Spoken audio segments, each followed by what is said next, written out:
I think we're good. Thanks for being here, bro. Appreciate it, bro. It came out way too fucking fly. People are gonna like it when they see this. You think so? Guaranteed, dude. Guaranteed. Thanks, man. This thing is killing it was a lot of work, but it's gonna be worth it. I want to do my part, have some cool conversations. You know what I'm saying? Fuck yeah. No, this thing's fly, dude. Artwork is on point. Lighting is on point. Shout out Mr. Wade Goodman. Mr. Wade Goodman, good man. Wade Goodman Art. And I respect lighting, you know what I mean? I never understood lighting. Even when I did video, I never understood lighting, and the soft lighting is dope. Thanks. You could thank Grant for that. He's the expert. That's the man. He helps me out. But, all right, bro. You got the absolute privilege products right here. Oh, you know, I had to shamelessly plug. I had to shamelessly plug off. I was like, oh, there's a camera in my direction. Hold up. What do we got there? That's some Some oil carts? Yeah, it's California. It's a cannabis brand. We're focused on like the Orange County vibe, like kind of trying to do like a beach style, but trying to fill that luxury void. So like trying to be top notch, only Cat 3 oil, only everything's tested, everything's legit.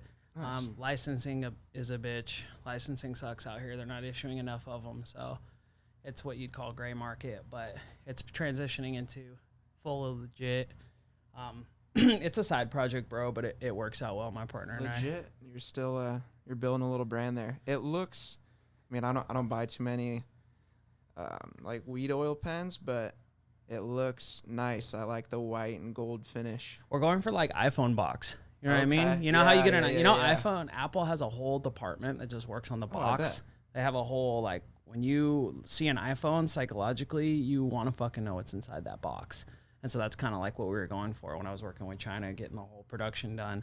We were trying to do like the iPhone type of like the box has to be just as legit as what's inside, you know? Yeah. And I mean, just the brand Absolute Privilege, that kind of screams. Yeah. You know, no, you're trying to be a little different. The cart market sucks, dude. The cart market sucks. It's a bunch of crap. It's a bunch of trash. And so we're just trying to at least provide some consistency to that and trying to make it, you know, legit. And as far as just being consistent, bro, like when you pick up an AP product, you know it's legit. You know it's going to be the same consistency every time. I have so many people, delivery services I work with, different people, vendors I work with, and like churches is the new hot thing now. So like churches now are like what dispensaries were in 2011, 10. And so churches are That's the brand name, Churches? No, Churches is like, it's the new legal loophole out here. So like you can have, it's some kind of Supreme Court ruling that lets you have a weed church. It's like you have to have like prayers and like sacraments and shit or however it works. It's like what Prop 215 used to be when you would do like dispensaries, like the medical system that was not fucking medical. That's like the new thing is like the church thing. So it's like that's how they're doing it now. I've heard of that before, just because you can kind of treat cannabis as some sort of there was some it's a medicinal purpose for like ritualistic spiritual reasons. Exactly. And, stuff, so and it's honestly they're not. It's not that they're wrong. You know what I mean? It's like it's probably a little bit of an abuse of the system, but it's not that. It's just as legit as anything else, bro. As far as I'm concerned. And yeah, so, I feel that. And where I was going with that is like those churches, like basically all my clients are. They get effed over because they'll start pushing my stuff, and then all their clients just want that. Because anybody that's a cart smoker is just like, damn, dude. The quality's there. Yeah, quality's there. I sour all their clients to anything else, and they just want my stuff, which is obviously the goal of a company, dude. Like, you want to make people have to go to you. Yeah, so you touched on it. It's not necessarily a bad thing, treating the plant for its medicinal purposes and whatnot. No. And then what do you think about the regulations, though? So there's a new loophole now. People are associating it with churches, and that's how you're pushing product. What do you think of the government's role, or, of course, their ideology, which increases the cost of the product through taxes and whatnot, being like, oh, we're trying to put forth these filters to better protect the customer, you know, from consuming something that is tainted with something you're not trying to smoke, some sort of pesticide. I think short answer, they fucked it up like usual, but they definitely were far from what they needed to do. At its core, like it's probably okay because like you can carry up to an ounce, you can carry up to 4 or 8 grams of concentrate. I think they're still working that through the courts because it's they wrote 4 and then they wrote 8 in 2 separate parts of the long ass law. So it's kind of like some people will probably have to go to court and figure that one out. But I don't know what it's supposed to be 8. But then it's also written for, so you don't know. And that protects like the average user. Like if all you want to do is get up and just smoke bud and go to work and chill, and you're not concerned about like moving weight or starting a business and all that stuff, and all you want to do is just pick up tree, like you're protected. And that's probably the most important thing, is like the average person is not going to get in trouble for marijuana anymore. And I think that that's like at its essence, that's probably the most important part of the law. Gotcha. Is that the average person's not getting in trouble. As far as the actual regulations and like business side of it goes, it's all fucked off. Like taxes are too high. They're not issuing enough licenses. Certain places issue certain licenses and certain townships don't do it. And like that part's whatever, because that's a state versus city issue and municipalities, and that's whatever. You're going to have those fights on everything. Yeah. But let me touch on that point real quick. So there's obviously people sitting there making these decisions. Do you think that they're coming from a good place potentially, in terms of just, if before you would have issued 50 licenses, now they're a little bit more stringent and like, no, you got to meet all these different steps if we're going to like legally as a state or city entity, like grant this business the ability to produce product and sell stuff? What do you mean? I mean that their mindset and making it more stringent. I don't know what regulations or what barriers they would have to meet in order to be a legitimate business. No, I think they want to make money. I think is what it comes down to, is California's upside down and they're going to do everything they can to make money. They're upside down on everything, on all their finances. That's why they raise gas taxes. That's why they priced bud taxes too high. It's go to a dispensary. No, I get that. But just to, dispute that point real quick. If they're just trying to make money, wouldn't they give out as many licenses as possible? Because then they'd be earning more tax revenue. The process is too slow, is the problem. Gotcha. The process is too slow. And what they do, and this happens a lot with regulation, it's they price out the little guy because it's too fucking expensive to go through regulation. Like big companies have regulation departments. They have hundreds of people that work for them on a large company, not a marijuana company, but a bank or something. They had thousands of people to keep track of all the laws. Manufacturing had the same problem with the last administration, a little bit more so, but still the same problem. I think they price out the little guy because what you're gonna have conglomerates that can afford to play ball, and then you're gonna have smaller guys that can't. I'm just a fan of having the lowest regulation possible to keep things fair and to keep things relatively safe. I mean, you can. It's the free market. It's the free market, and the thing is the safety thing takes care of itself. The government's always the last one to the party when it comes to safety. Like they're not. No government regulator in all their wisdom predicted the 2008 financial crisis. They showed up after and were like, oh, maybe we shouldn't do this. Well, fucking thanks, dude. Like, it's a little too late now. Yeah. And it's the same thing with anything, bro. The government is the last one to the party on all that kinds of stuff. So, like, the safety thing, I think, works itself out. It sounds a little weird, but it's like, one person or a couple people die, and then the market kind of figures out, like, oh, maybe we shouldn't be doing that. Like, maybe we shouldn't have vitamin E in our carts anymore. Like, it was too thick, but the market priced itself out. The government didn't do that. Gotcha. Like it was social media and people talking, and the market regulated itself on that. Are you referencing what was it, the beginning of this year, late 19, when there was people getting sick from vaping? Yeah. And then media and government was deeming it like a mass vaping problem, nicotine vapes, juuling, all the above. But then they ended up figuring out that it was a couple sources of THC carts from China. Correct me if I'm wrong. That's what. Yeah, it was something like that. It was basically just boiled down to that people were using bad cut, and that was the main theory. And they still don't know for sure. What does that mean, bad cut? Like so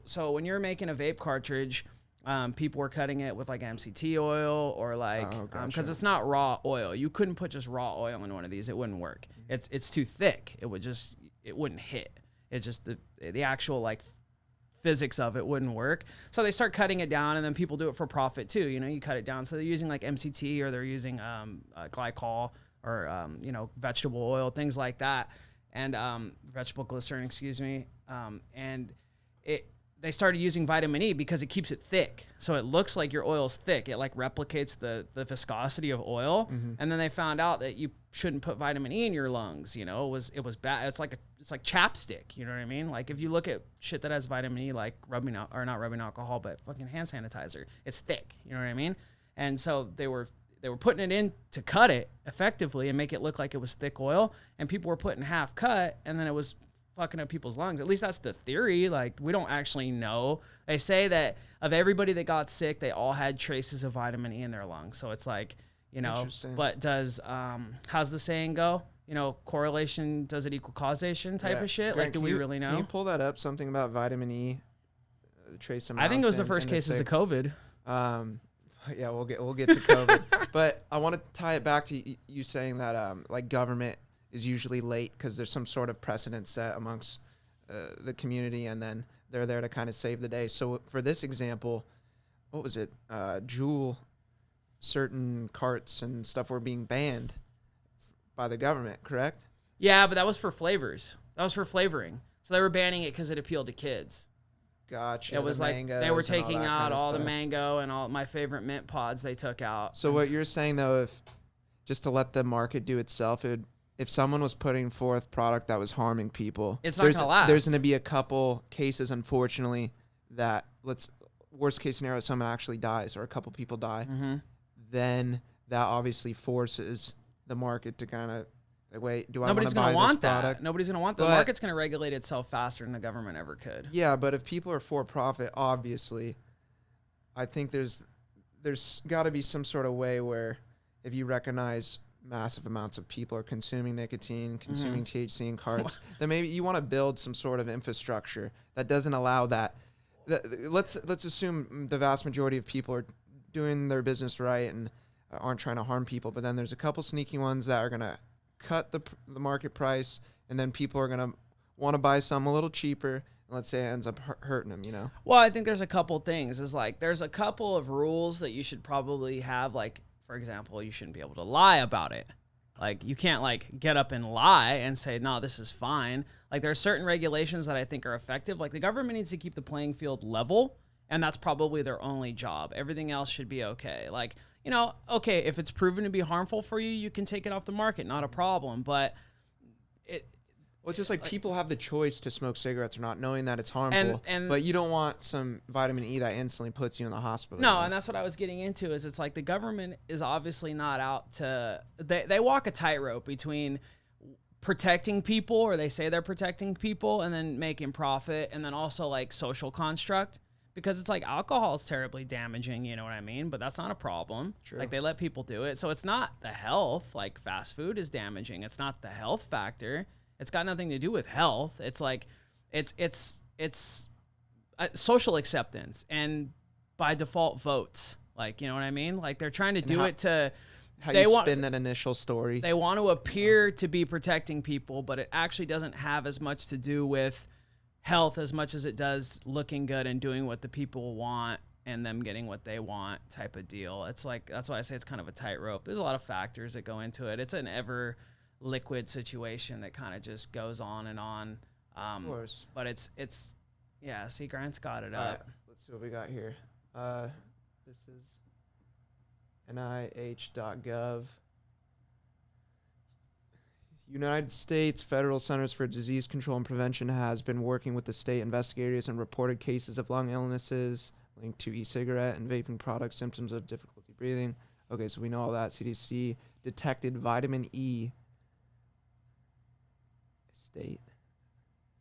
Here, basically, they were just saying that they're saying vitamin E as a chemical of concern amongst people with the lung injury. Vitamin E acetate is a condensing agent in vaping products, and all injured lung fluid samples appear to be harbor this agent.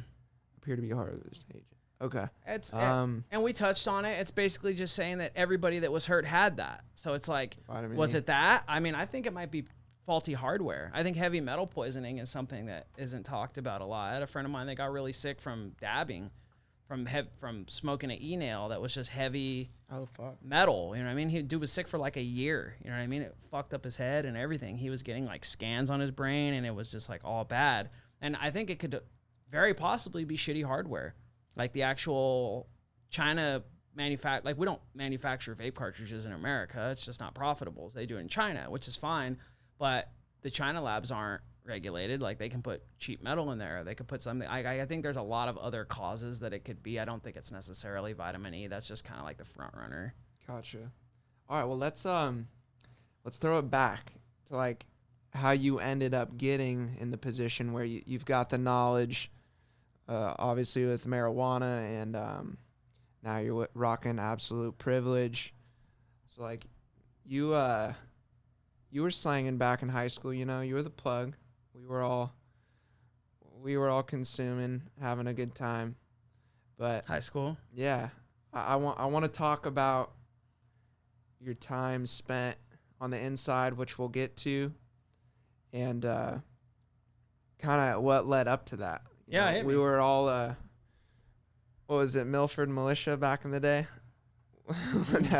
That's what we deemed ourselves. Mm-hmm. Fun little punk kids running around. But you know, I remember sitting in your garage trimming plants, which it would have been like maybe a Tuesday or Wednesday. And then your initial pop was what, 2 days later? Probably. You remember what day it was? It was the 20th, October 20. Oh no. You remember what day of the week? I don't. I think it was a Tuesday, or I don't remember. It was October the 10th of 2013. Okay, so I mean, this is a fascinating story. I want to hear it from you. Like, I've heard little glimpses of fucking agents rolling under the garage, pops running in, John, we're getting raided and shit like that. I just want to hear it from you. Like, how did it go down? I mean, yeah, they were watching me for a while. They had me on lock for like 8 months. They were following me around, kind of seeing who had you on lock. It was like Orange County Vice Division or some kind of like task force they have out here. Somebody that didn't have anything to do. They were just checking me out for a while. Yeah, you couldn't grow at the time. Growing was banned. It wasn't allowed. And like now they let you grow a little bit. Yeah, so it's a lot more lax. But back then you couldn't do that. So it was. What was the date, just to give people a reference for? 2013, 12 and 13. So this was before legalization. Legal. Yeah, it was before California. Legalization. So it was just a classic, just selling too much weight out of one spot, dude. And they weren't happy with me. My neighbors, my neighbors loved me, actually. That's not true. But I had one particular neighbor that wasn't so fond of me. And that dude was just bugging, always on the city's ass every day. I used to get knocks from the city all the time, and they would like write me up for leaky sprinklers, and they would like write me up for like trash cans. Bro, look around, there's fucking trash on your street. You're worried about my sprinklers? And finally the dude just told me, he's like, yeah, dude, listen, we have a guy that calls every day, and he's not fond of you. He calls every day. He said he's not going to stop calling until something's done. He doesn't like the people at your house. He doesn't like, and we weren't bothering nobody. No, I mean, we were just kicking back, dude. We weren't bothering anybody. But yeah, so they end up, they started following me.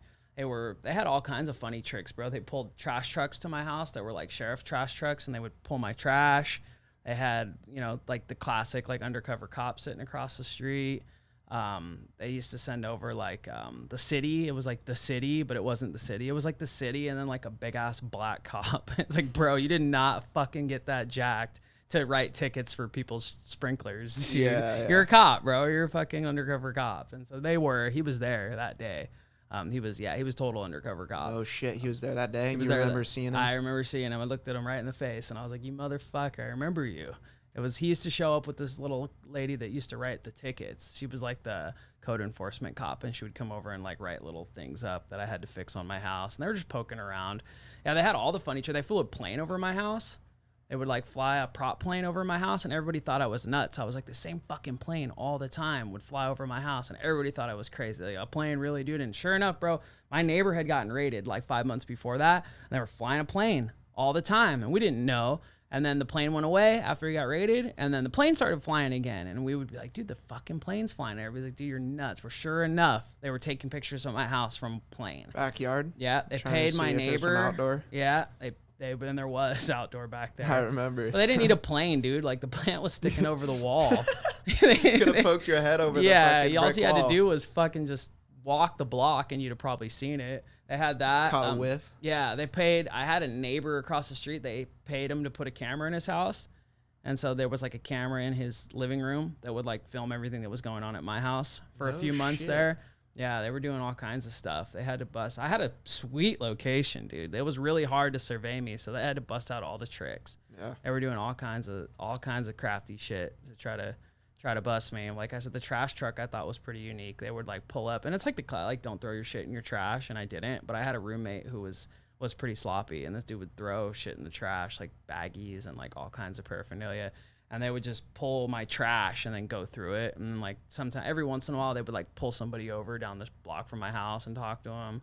Just like people that would leave, you know, pull them over. So they busted out all the tricks. But yeah, it was, at the time, it wasn't cool. So they didn't let you do that. Yeah, I mean, I would pop in time to time just to kick it with the homies, but I never was stopped or never saw any of that kind of stuff. They did it like twice. Yeah, but if my memory serves me correct, you just yielded, what, like a bunch? Perfect timing. If there's one thing I got to say is the OPD had great fucking timing. They were good. So break down the timing, because I remember heavy, dude. Like you were just reaching out to the close homies, like, hey, if you want to come help me trim, I'll kick you like an eighth. I was harvesting at the time, so I was pulling bud, and then I had just picked up too, and so I was heavy, dude. I had everything at the house. I had a couple spots where I would like keep shit off site, and everything happened to be at the house. I mean, I was full heavy at that time, which was, you know, bad decision. 2020 hindsight was bad choice, but yeah. How many pounds? Was possession of 46 pounds for sale or something like that. I think it was like 46. It was a little bit of a cheat, bro. Like how they do it, they're stupid. They rip the plants out of the ground, and then like there'll be dirt and roots on there. And they kind of write that they're up. way in the soil. Yeah, and you know, when you go to court, you ask for what's called a reweigh, where they like reweigh all the evidence down the road, and it didn't end up panning. I didn't end up having to do that because more shit happened, and I never even ended up going to trial on that. But it was it was like 46, but realistic it was probably like 30. Okay, so break down the night when you actually got raided. We're counting money. A friend of mine and I were counting money. We're in the back room counting bread. We had just received bread from somewhere out of state, and we're working on that. And then I'm chilling. My dad walks in. He's like, "This whole place is surrounded, bro. You got cops all up in this bitch right now." All right, well, fuck. So I walk outside, and I walk from my living room to my living room from my back room. And I look, and sure enough, dude, we got cops, boom, boom, either side of the tree, just full strap, typical raid, you know what I mean? They're strapped up, a couple rifles or whatever. They had dudes on either side of my window. They had cop cars all up in the street. They had a dog outside barking. They had all kinds of shit going on. And so I run to my back room, and I started hiding some other shit that was just like some extras, some personal stuff that was hanging around, just having fun. And I started hiding everything and shoving everything in my back room. Was a fucking pigsty. It was like a storage room, so I had all kinds of stuff. So I ended up hiding a bunch of stuff, and walked out, hands up, boom, cuffed. Boom. They're like, oh yeah, we got target one, boom, boom. I'm like, it's a wrap. Target one, yeah, damn. like target one. I had I had a code name and everything. So like, boom, boom, slap cuffs on me, and then that was that. Fucking, I sat there for, dude. We were there all night. We were there for 7 hours, probably 8 hours. We were there till nightfall. They busted me at like 2 p.m. and we were there till nightfall. They ordered pizza. They backed the van up to the house, and they were like loading shit into the van. They pulled in pizza trucks and shit. They ordered pizza? They ordered pizza, and they were like having a pizza party, hanging out front. Yeah, they ordered pizza. They were hanging out, having a fucking grand old time, dude. And so they pulled everybody up one by one, questioned everybody. It was just before everything was above board, you know. It was just they didn't let you pull shit like that back then. Now they don't care about stuff like that anymore. But back then, I was like the last of the Mohicans when it came to marijuana arrests. Yeah, which ended up working out in your favor down the line, obviously, because certain charges were dropped. And we'll get to that. But all right, so you're cuffed. Do they take you in late that or early that morning, or?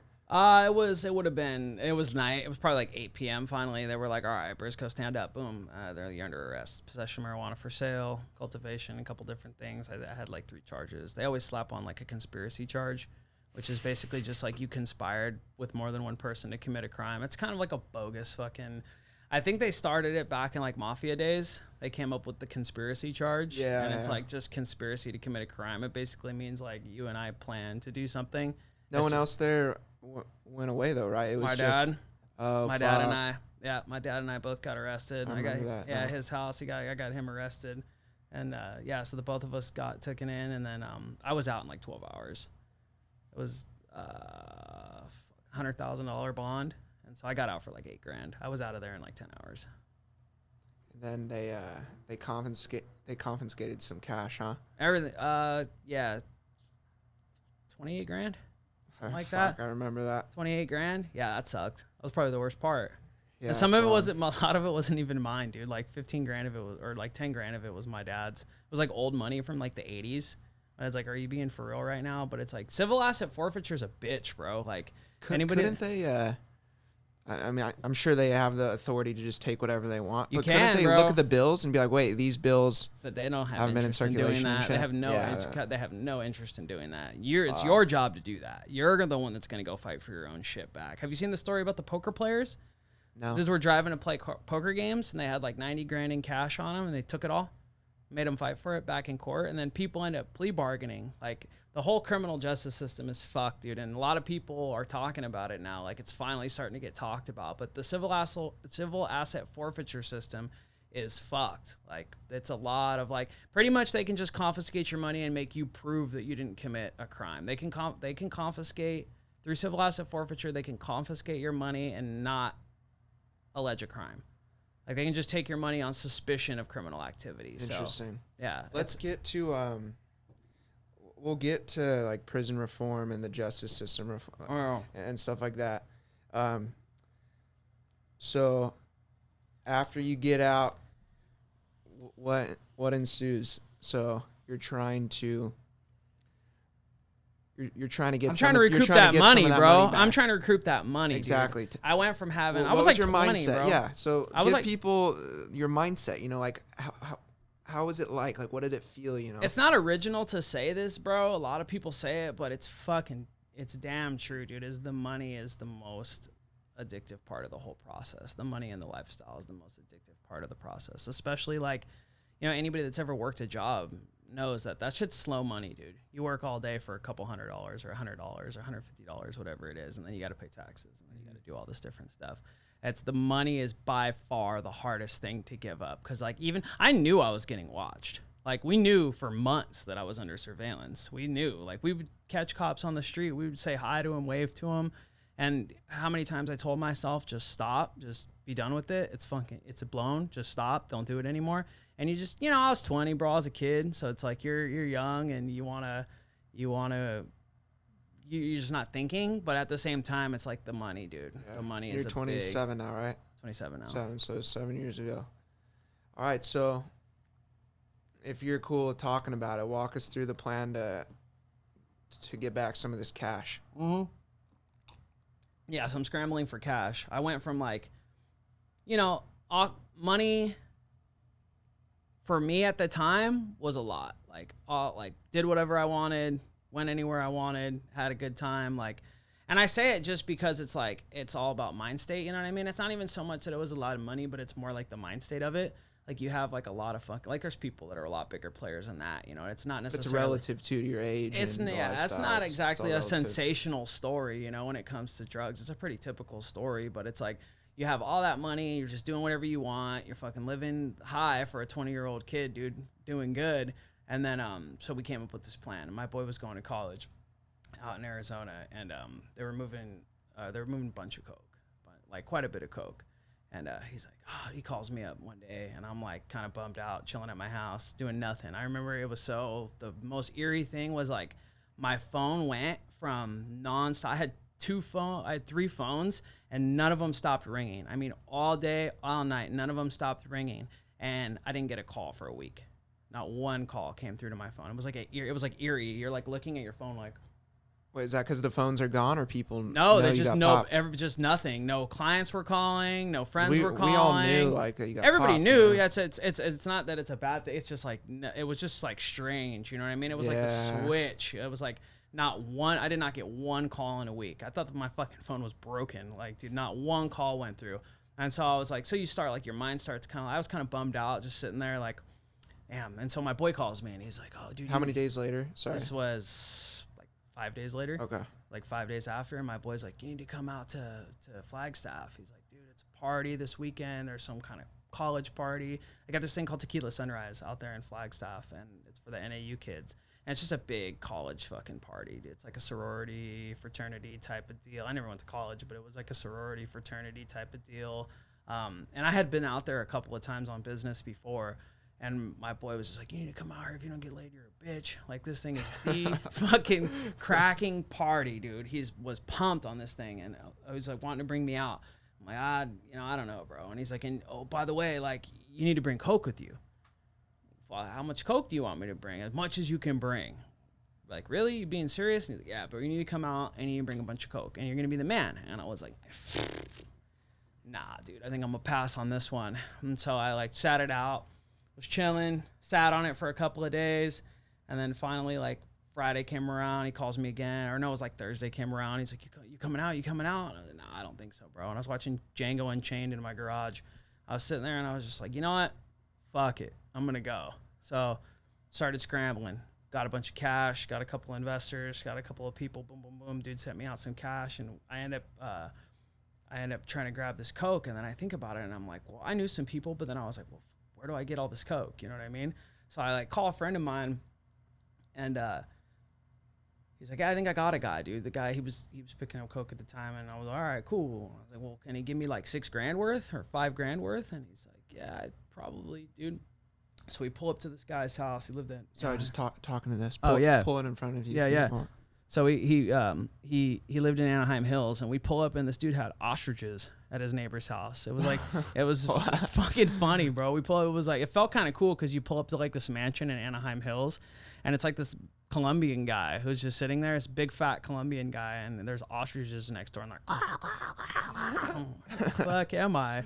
And he's like, I'm gonna fucking kill those things tonight. He's like, I hate those things. This dude was legit, had ostriches as his neighbors, and the dude came through with the Coke, bro. He came through with a bunch of Coke, like it was like 10 ounces or 9 ounces, and made it happen. Got that, got a few pounds of weed, just basically anything I could, like, it was like my last hurrah, you know what I mean? My last, like, scramble.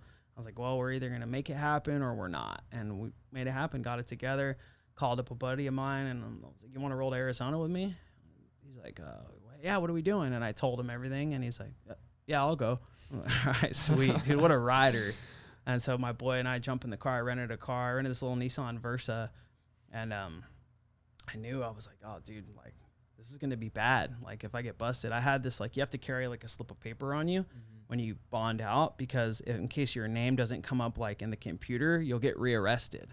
Like, it'll show like you are arrestable. So it's just to protect yourself. It's like a piece of paper basically saying you're allowed to be out, you know? Gotcha. And so we loaded up the car, and we go to I'd already talked to my boy, and he's like, yeah, we'll do it right, bro. We'll put it in my shoes. We'll line my shoes, and we'll do it all legit. And I was like, all right. So this Colombian dude pulls up with the blow, and I give him the money. Boom, dude handles the transaction, comes back from the car, drops his shit in my hand, and it's like the size of it's like 3 softballs worth of, it's more than that. It's probably like 5 softballs worth of Coke. I was like, dude, we're not getting this in your shoes. Like, this is not going to work out. And so we're just like, well, fuck, what do? We already have the car rented. Like, we're supposed to be there like now. Like, they wanted us there like in the afternoon. It's already the afternoon. So this is a Friday? So yeah, it was a Saturday. It was a Saturday. And so we load up, 7-hour drive, and we cruised all the way out on the I-40, all the way out to Arizona. It was a long ass drive, bro. Cause I knew, like, it's like. So what was your mindset like, knowing that you had just got popped for slanging marijuana, and then you're driving out obviously to get some cash, and then, like, are you nervous at all, or are you kind of just looking forward to the party, or frightened?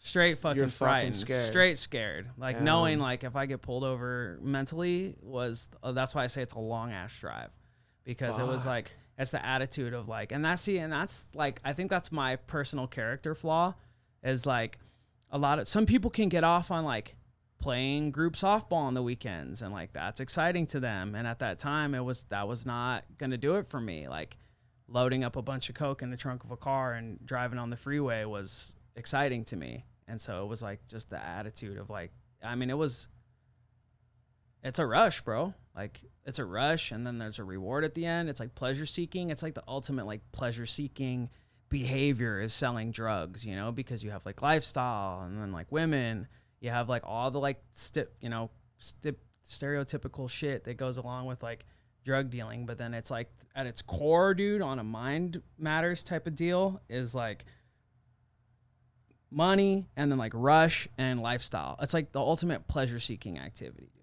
And I would equate it. I've never gone skydiving, but I'd equate it to like jumping out of a plane for 7 hours. Because you're just like, everything is a cop, dude. I was driving between 2 semi-trucks because I was like, well, semi-trucks aren't cops. You know what I mean? Like, they'll be cool. So I was like driving, like, I hit cruise control at like 65, and I would just drive between semi-trucks because I figured semi-trucks aren't cops. You know what I mean? So you can't get pulled over if you got a semi-truck behind you. So that was like my attitude. And I did that for 7 hours until I showed up, and I made it. So that's why it was a 7-hour drive. 7-hour drive, yeah, 7.5 hour drive. Because you were creeping at 65. 65, yeah, it was a full solid. So normally I'd have probably got there in like 6, but I got there in a full. The MapQuest said 7.5, and I got there in 7.5. Okay. All right, so you pull up. What ensues? Right when we get there, my boy is wasted, like straight wasted. Like I was calling him and he wasn't answering. What the fuck's going on? So there's this little like I forget what they call it, but there's this little like sorority or fraternity like house where they have like all the houses. It's like almost like dorm living, but I don't think it's actually dorm living. I think it's just like tradition that everybody lives there when you go there. There's like frat house, like probably where I know what you're talking about. Flags. I've never been there personally, but that kind of shit. And so we get out there and my boy is just plastered, dude. I pick him up in the car and he's like, let's go to the bar. And I was like, we're going to your house, dude. I got a bunch of shit on me. We're going to go drop this off at your house. And he's like, oh, all right. Yeah. We'll do that first. He's just blasted, dude. And I was like, red flag number 1. Pick him up, cruise over to his house, drop off everything, lock everything up. And then like, so I bust everything out and we're like walking in, which is like a couple backpacks full. We walk in with everything and we bust it out on the table, and it's him and this roommate I had never met. And he looked at it and was just like, we're going to get rich. And dude, it was just like all about his dude. I never seen a man so excited, bro. I never seen a kid so excited when I busted out all that blow on the table. And dude was just so stoked, bro. We're going to get rich. This dude was ready to get rich off of this bag, dude. And so he busts out a gagger ass line of Coke, dude. Just a bomber. And then there it was. You want some? And I was just like so worn. I was like, nah, like I'm good. I don't even think I drank hardly that weekend. I was just like so like my mind was like not present. You know what I mean? Mm-hmm. I was just like, it was like an out of body experience. It was just like the whole process I was just not even there mentally. So this is Saturday night. Into Sunday morning, I'm guessing. Into Sunday morning, exactly. So it was like it was like at this point, it's like 1 a.m. So are you guys just selling to like local college kids at this point? College kids. They had people that would come up from Phoenix. I wasn't even privy to like the whole operation. You know what I mean? That was kind of like their deal. They did their thing, and how they made it happen was like, but it was probably primarily college kids because right when we got there, so dude makes his calls, you know what I mean? Because he has a bunch of people like on the hook for this shit. Remember, we had rounded up money to do this. So people were like coming over and poof, like 3 pounds of weed disappeared in like 45 minutes. And it was just gone. It flew. And then the Coke starts going. It was like an ounce here, an ounce there, boom, boom, boom. And like probably like all the weed was gone that night, like within like an hour, probably 45 minutes. That was all gone. And so boom, cash recouped, boom.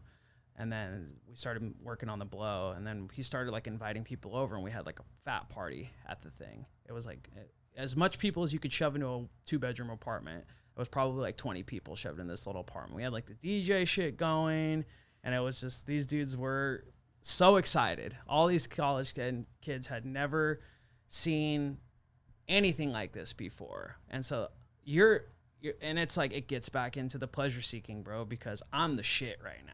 Everybody's loving me, dude. People are wanting to know my name. People want to know who I am. And I'm just like, whatever. Like, hi, I'm John. Like, and everybody like, come over here. Fuck it. You got to meet this guy. You got to meet this guy. Da, da, da, da. Everybody's wanted to just party it up, dude. Yeah. And it's like I said, I'm just sitting there. Just the attitude is just like, oh, dude, like, I'm not feeling this right now. Like, it was almost like, I don't know, bro. Like I don't know if you want to call it like maybe your body, like your mind's telling you something, you know, like you kind of knew it wasn't going so good for you. Like, it was You had that feeling? like an impending sense of doom, kind of. I was just like sitting there Holy like, I don't know, shit. bro. It was just like red flag. Like, I don't know. It just, nothing felt right. I was just kind of like, it just felt strange, you know? And I don't know if it was just like I was pushing it too much. And I really enjoyed the drive, but I didn't enjoy it before or after. Like, it was, the attitude wasn't there. But then, like, you're trying to have a good time because everybody's like banging lines and everybody's having a good time. Everybody's killing it, having fun, and everybody wants to like party with you, and all those girls want to party with you, and all these dudes want to know who you are, and fucking all this different stuff. And so it was fun, but it's like, it really wasn't, like, I just wasn't in the, like, if it had happened 3 weeks before, it would have been the time of my life, but it just wasn't. It was It not. makes sense. You had a lot on your mind. It wasn't. It was not. What happened 5 days before? I nursed a Jack Daniels for like 5-6 hours until finally I was like, I'm going to bed. It was like probably like 4 or 5 in the morning. I was just like, I'm going to bed. And so we wake up the next day, and then next day, same kind of shit. More people start coming over. We're cruising around. We're kind of meeting people. And I kept telling my boy, I was like, yeah, I'm not really trying to meet people. But he was so loud, bro. Loudest guy I ever met. And that's just college, man. It is what it is. Like, you're going to meet. That's what college is, bro. That's why you're in fraternities and sororities and all that kind of stuff. It's like, we had our big boy pants on too early. Yeah, the word's going around. It's going around. Sunday now. It's Sunday now. So we get through Sunday. Sunday was like, nothing too exciting about Sunday. We got through the day. Monday is where it all comes to a close. So we wake up Monday morning. We had partied the night before.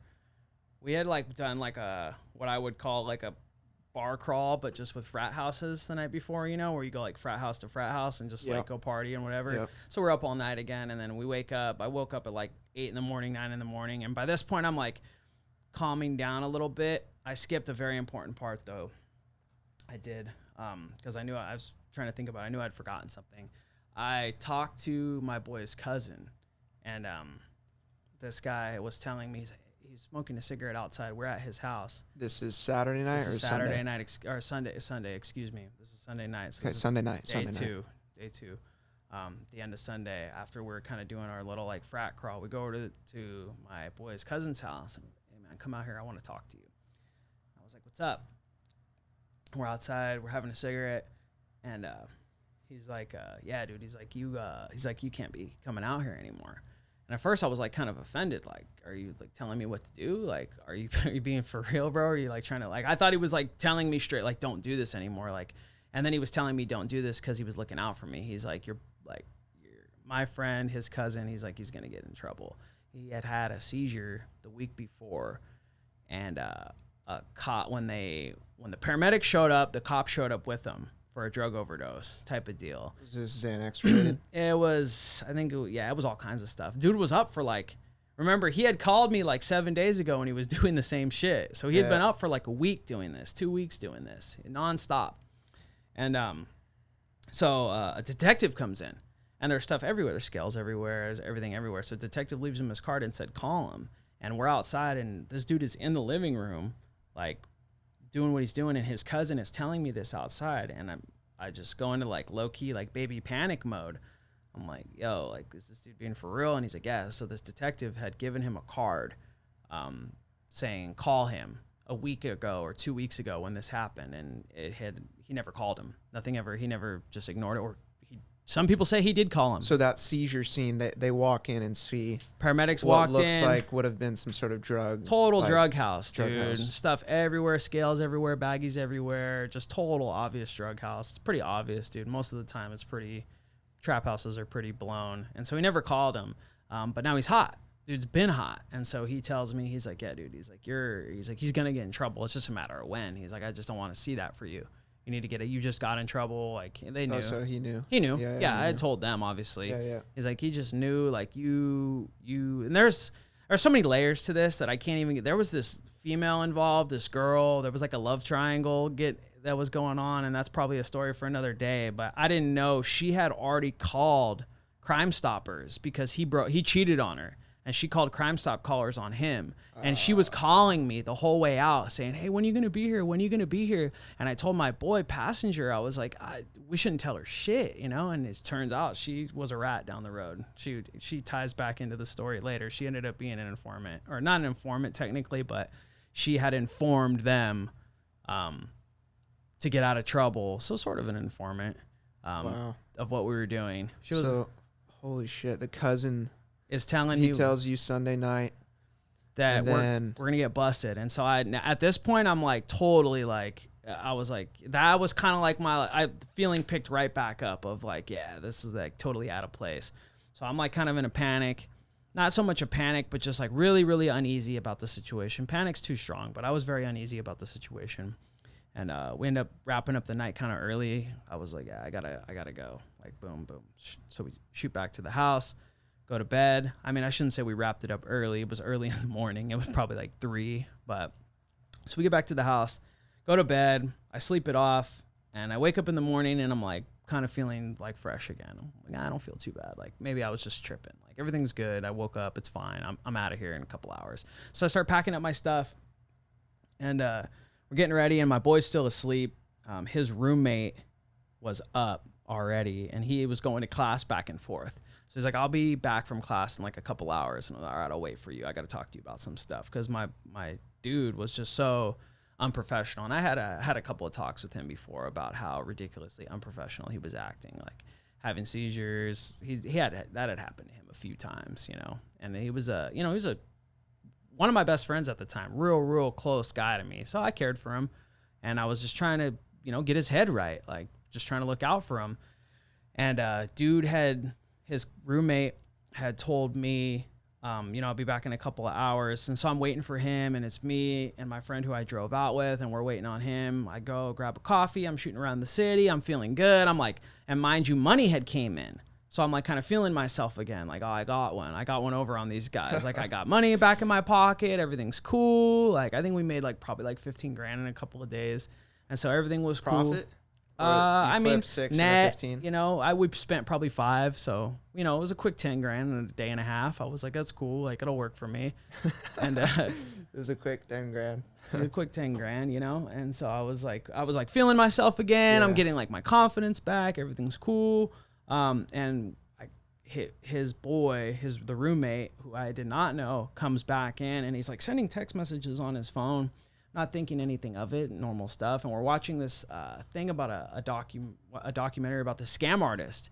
This guy was a fraudster, and he was like telling people he was a talent agent and telling people he was a real estate guy and telling all this and collecting money from people. Like, oh, hey, Zach, I'll get your podcast popping. Like, just pay me some money and I'll get you going. I'm a talent guy. And then just pocketing money. Well, he got busted because he didn't pay his security guard. And we're laughing at this dude. We're like, bro, how are you not going to pay your security guard? Like the one guy you got to pay, you're not going to pay your fucking security guard. It was like some kind of like true TV type of documentary, like American Greed style thing. And we're watching that, and we're just laughing at this dude. We're like, this is the dumbest fucking guy. So finally, my boy rolls out of bed at like 1 o'clock, and we're just watching this thing, and we're laughing. And this kid shows up on a bike. It's this kid, I think his name was Seth or something, and he shows up on a bike, and he was like the weirdest fucking dude, because every time he would sleep at the house, he would sleep like standing up almost. Like he would fall asleep on an armchair, but he wouldn't fall asleep on an armchair. It would be like sitting up on an armchair. If that makes sense, like almost Are like they all just fucking high as shit all the time, bro. It was a wild party out there. I gotta say, Flagstaff really does it big. Shout out Flagstaff. These guys do know how to party big out there. They're fun people out there, I gotta say. And he would sleep like this, like he would like lean up against the chair. Like he wouldn't sleep in the chair. I don't know why, but he would just like lean up against it, and that was like he was almost standing while he was sleeping. It was the weirdest thing. And so he shows up and he has money, and he starts counting out money, and it was like another like 3 grand. And I was like, yo, I got to go. So he's like, all right, we're going to count this money out. Boom, we're out. I'm like 10 minutes from the door. And so counting out money. And like I said, we're laughing at this con artist, and we're like, the dumbest fucking criminal. This is the stupidest guy. And all of a sudden, boom, boom, boom, boom, boom. Flagstaff PD, Flagstaff PD. And we had this like running joke where we would fuck with each other. And I looked at my friend, and this dude just had the look of like, I'm not joking. Like this isn't a prank, bro. This is dead serious. I was like, over. And I stood up, and I put my hands behind my head, and everybody looked at me all funky, and then boom, the door got blown open, and I seen the lock fly past me. And this dude throws like 4 grand in the air. And money's raining down, and just cuffed, walked out. I was like, it was the funniest scene. Holy shit. Yeah, it was the funniest scene. I see the door get blown open, and then it just rains like a rap video. And there's money coming down from the roof, and then all of us just get cuffed up. And these guys were serious players. These cops out here were dead. It was like an ATF task force or some kind of DEA task force. So they were the guys that really think they're jihadi hunting. They have ski masks and like all kinds. They really. Oh, dude, what was going through your head as soon as like you realized it wasn't a joke? You literally just stood up and you're like, all right. I stood up and put my hands behind my head, and everybody looked at me funny. And then like a second later, you got like a sinking feeling in your stomach. I knew I was booked. That's why I stood up and put my hands behind my head. I knew we were booked. I knew for sure we were booked. And everybody kind of looked at me like weird, like what the hell are you doing? And it took like a second, and I looked at this door. I looked at like the side door. I was like thinking about running. I was just like, yeah, it's not gonna. This place we're booked. It's too late. Door's already getting knocked on. They're not that stupid. Like this place they probably got people on the roof. Yeah, you're surrounded. And so we're cuffed, and that was my last day of freedom for 3 years. Holy shit, 3 years. My last day of freedom for 3 years. Where did you end up going inside? What do you mean? What penitentiary? I was in a place called ASPC Douglas. It's out in the middle of the desert. It's like by the Mexico border. Oh, shit. It's like the middle of the desert. It's just like hay fields and like cows and then a prison. All right, so you get popped, what would have been now, 7 days prior? It was 10 days apart. 10 days. 10 days in total. So 10 days apart. You already referenced riding that high and kind of just being in love with the lifestyle and that rush. Like so many people are addicted to that feeling, whether it's rock climbing or bungee jumping or whatever you were doing. But how long did it take to set in when you were actually inside?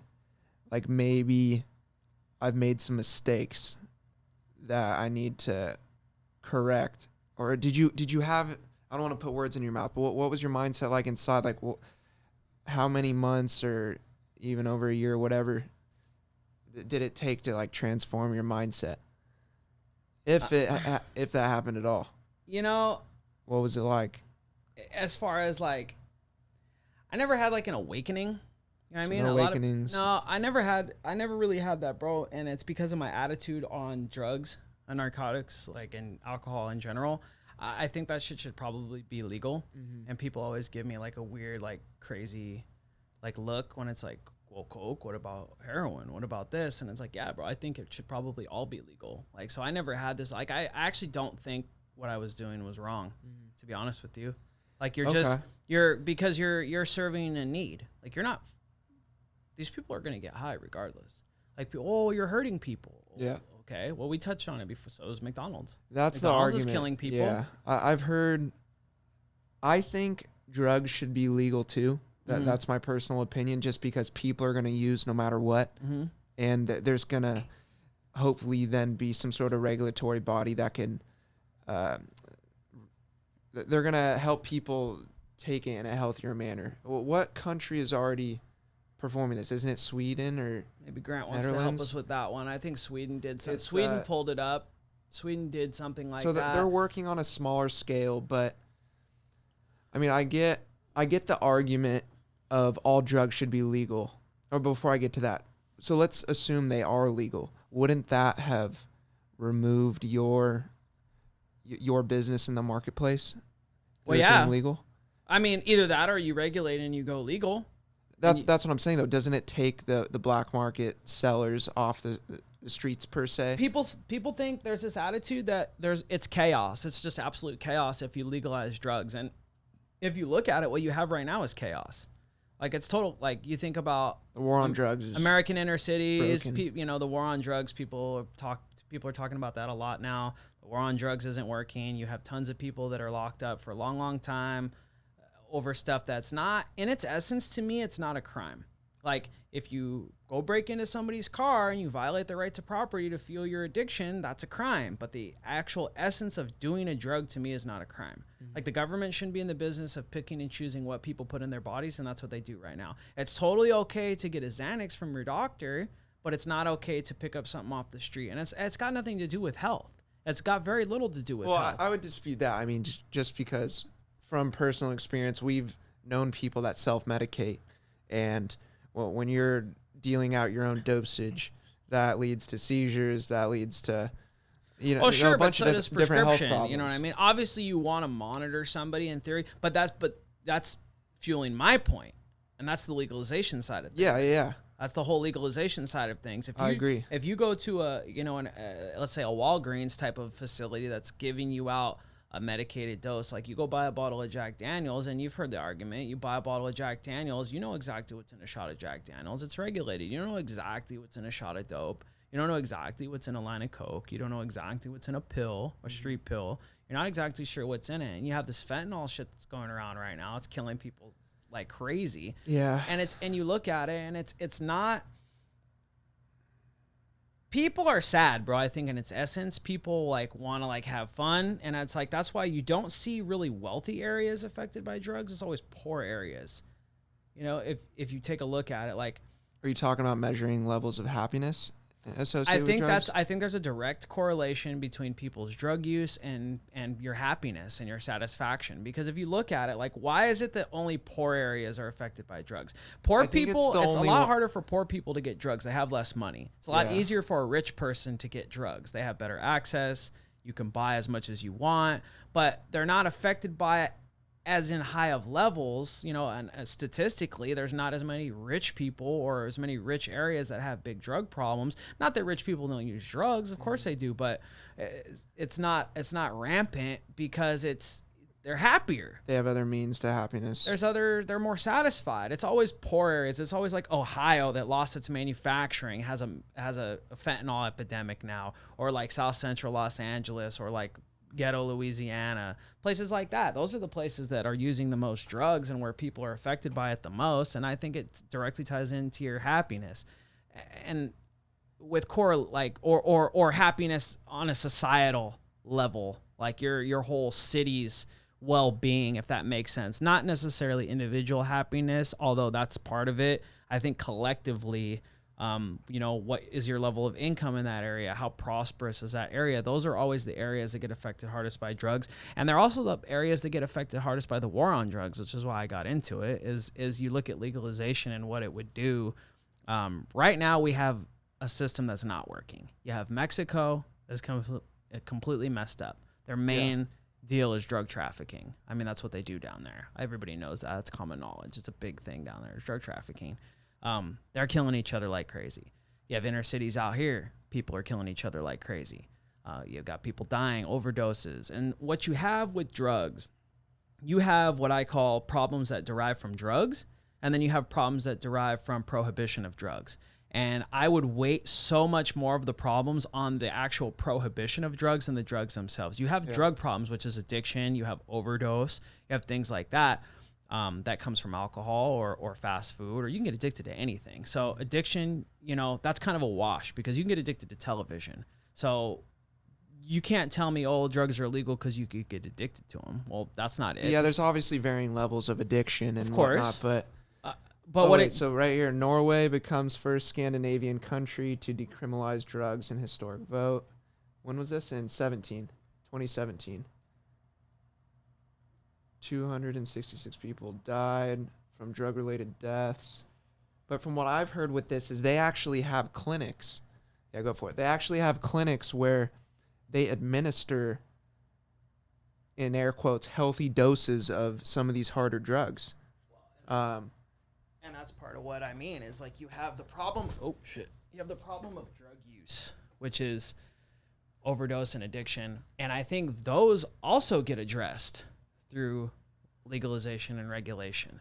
Like, do people die from alcohol overdoses? Sure. Or alcohol poisoning, I guess they call it.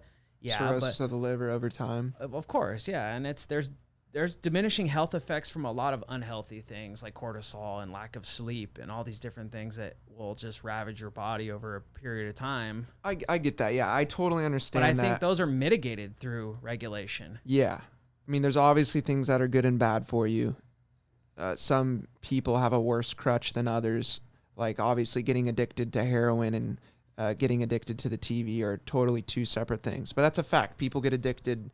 I agree with the levels of happiness might drive you to find these certain crutches where once you get hooked on something, and you can't find another happiness source than people. It's end up happiness getting in a addicted to bag. that. All you got to do is read the label. It's Yeah. like it tells you exactly how you're going to feel that day. You don't have to worry about nothing else other than just you pick how you're going to feel.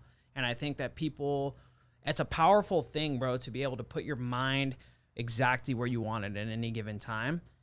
And it's like through substances. Through substances, yeah. And I've had this conversation with friends of mine that have been addicted to drugs, most of which you know, and I've told the biggest warning I give people using drugs, and I'll probably tell this to my kids once they're old enough to understand it. And it's something that you have to phrase it differently for a child, but because even adults have a hard time grasping it. There's something inherently dangerous about being able to switch off your emotions. Whether that's through alcohol or whether that's through, something harder.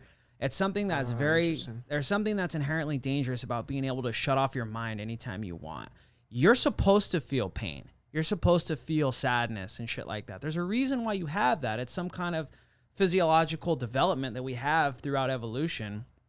There's a reason why you touch a stove and it hurts. Well, those same things are going on in your mind. There's a reason why you feel sad when somebody wrongs you, or you feel mad when somebody disrespects you, or somebody comes out. And sometimes it's unhealthy, but at its core, there's reasons for that. It's survival. And, we're not primates, we're not cavemen anymore, but it teaches you about life. If somebody comes at you wrong and they screw you for money and you get mad about it, you're not going to do that anymore.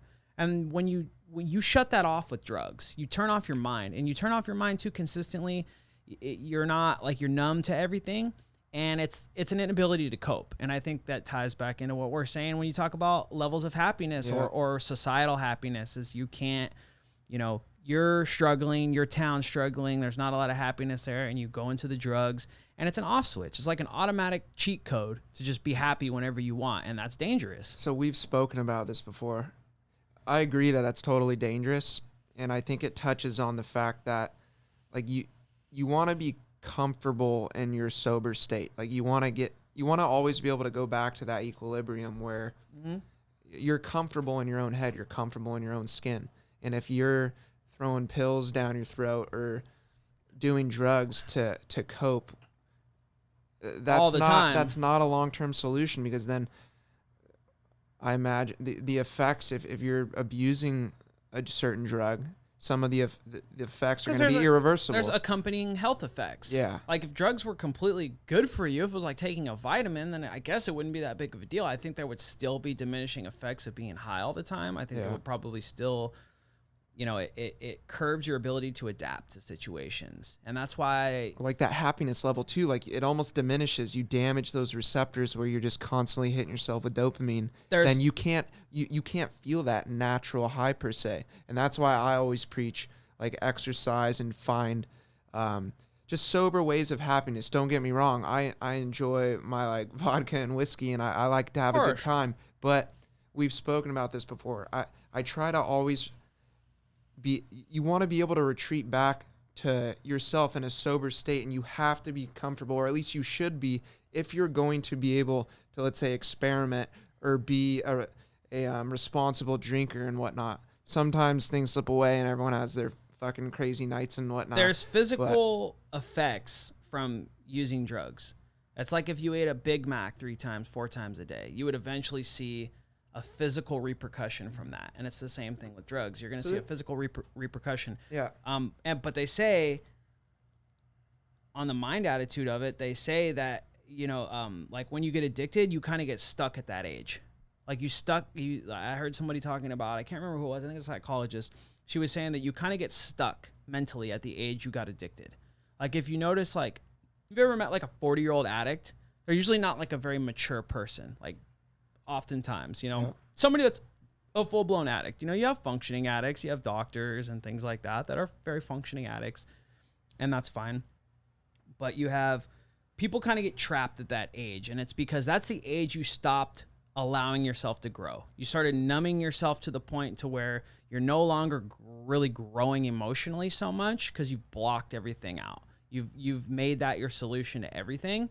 And you can no longer progress it. You can no longer feel those different emotions that you need to grow as a person and to get more life experience. You're really numbing yourself to life experience is what you're doing. Like you're getting bad life experience, but this is all from a mental aspect, because obviously you're still going through life. It's more so from an attitude perspective and a psychological perspective. Like if you're popping pills at 17, when you're 28, you're still 17 in the mind because you're doing the same shit. That makes sense. No, I mean, I'm no expert by any means, but I'm far from it. That makes sense. But it's interesting. So you're pointing out all the physical and mental effects of abusing drugs, but you also said that you don't regret or didn't have any sort of euphoric moment once you're actually inside and obviously spending a lot of time in your own head. It sounds like you ultimately just want people to be able to make their own decisions, good or bad. 100%. And you wouldn't mind facilitating some of those bad decisions. No. I had no problem because that was just bad decisions. Yeah, because people are making those bad. Like, I'm not making those decisions for them. No, I'm just making a buck off of your bad decision, and it's like, what a trip. No, I get it. I know what I mean? But it's like, but that happens to a lot of, like, you can look at that in so many different ways. Like, there's a lot of companies that are useless that have nothing to do with drugs. Like, you know, I'm in finance now, and I look at companies that manage billions of dollars that have lost money over the last 10 years. So you're paying somebody to lose you money. Is that not a useless company? You're pretty much useless. Or let's say oil companies that are, with modern science, we know that certain levels of pollution are not good and are harming people, but you're still operating your business. You can look at it from a number of different ways. I mean, is that what you were trying to get at, though? That there's businesses that are operating and almost harming people. Therefore, what you were doing is just kind of... It just fits right into the mold of human nature. It fits right into the mold of human nature. You're that's facilitating somebody's appetite for what they want to do. Because I love free market, laissez-faire economics and stuff, but I think in order for it to operate properly, properly is the wrong word, ethically, like trying to really produce better results for people in all facets of life, financially, mentally, your physical health, you have to assume that everyone is operating a business for those like good, virtuous reasons. And it's not about that. It's. I don't think you do. Well, sorry, like you said earlier, it's money is almost the motivator. Therefore, that's your base level way of thinking. And then you build structures on top of that, even if it's harmful to people. In certain cases, there's obviously that's not how all businesses operate, but it kind of brings up an idea. And I don't think this isn't my original idea. Can you look up true capitalism? This is a concept that I kind of just thought of. But like I said, I think someone already claimed it. Grant's looking it up. But the idea of like true capitalism, where I love the capitalistic nature of America, doing your own thing. I've been doing it now for a couple of years. I've always had that mindset. I love and respect it. But the idea of true capitalism, I think, is something where your base level filter before you build any sort of operation, corporation, what have you, like you really are trying to create something that's going to benefit society at large. But that's just how I think. Like that's how my brain operates when I'm trying to build something. But a company can't exist without providing at least perceived value. Perceived value. No, you have to have at least perceived value. Like, but people that give their money to money managers that lose them money, first they kept their money there, or at least they found a new sucker to give them money. Like, there's a perceived, you have to provide at least perceived value, and ideally you have to provide value. Like, you look at the biggest companies like Apple and Amazon, they provide value. Money is value. So when you hand me your money for something, I didn't steal it from you. You gave it to me because I was providing you value. Money is just a means of exchanging value. What do you think?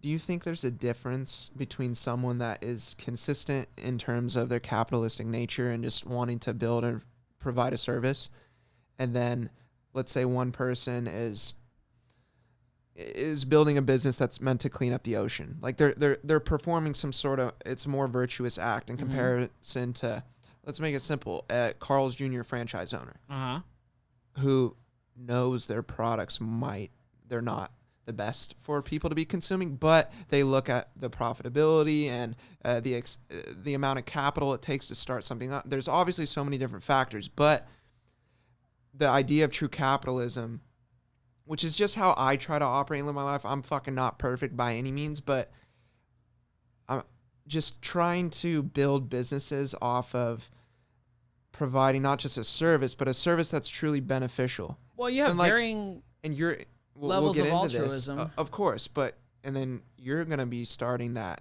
credit company, right? Which we can get into if you want. That's a more virtuous business. You're trying to help people. You know what I'm saying?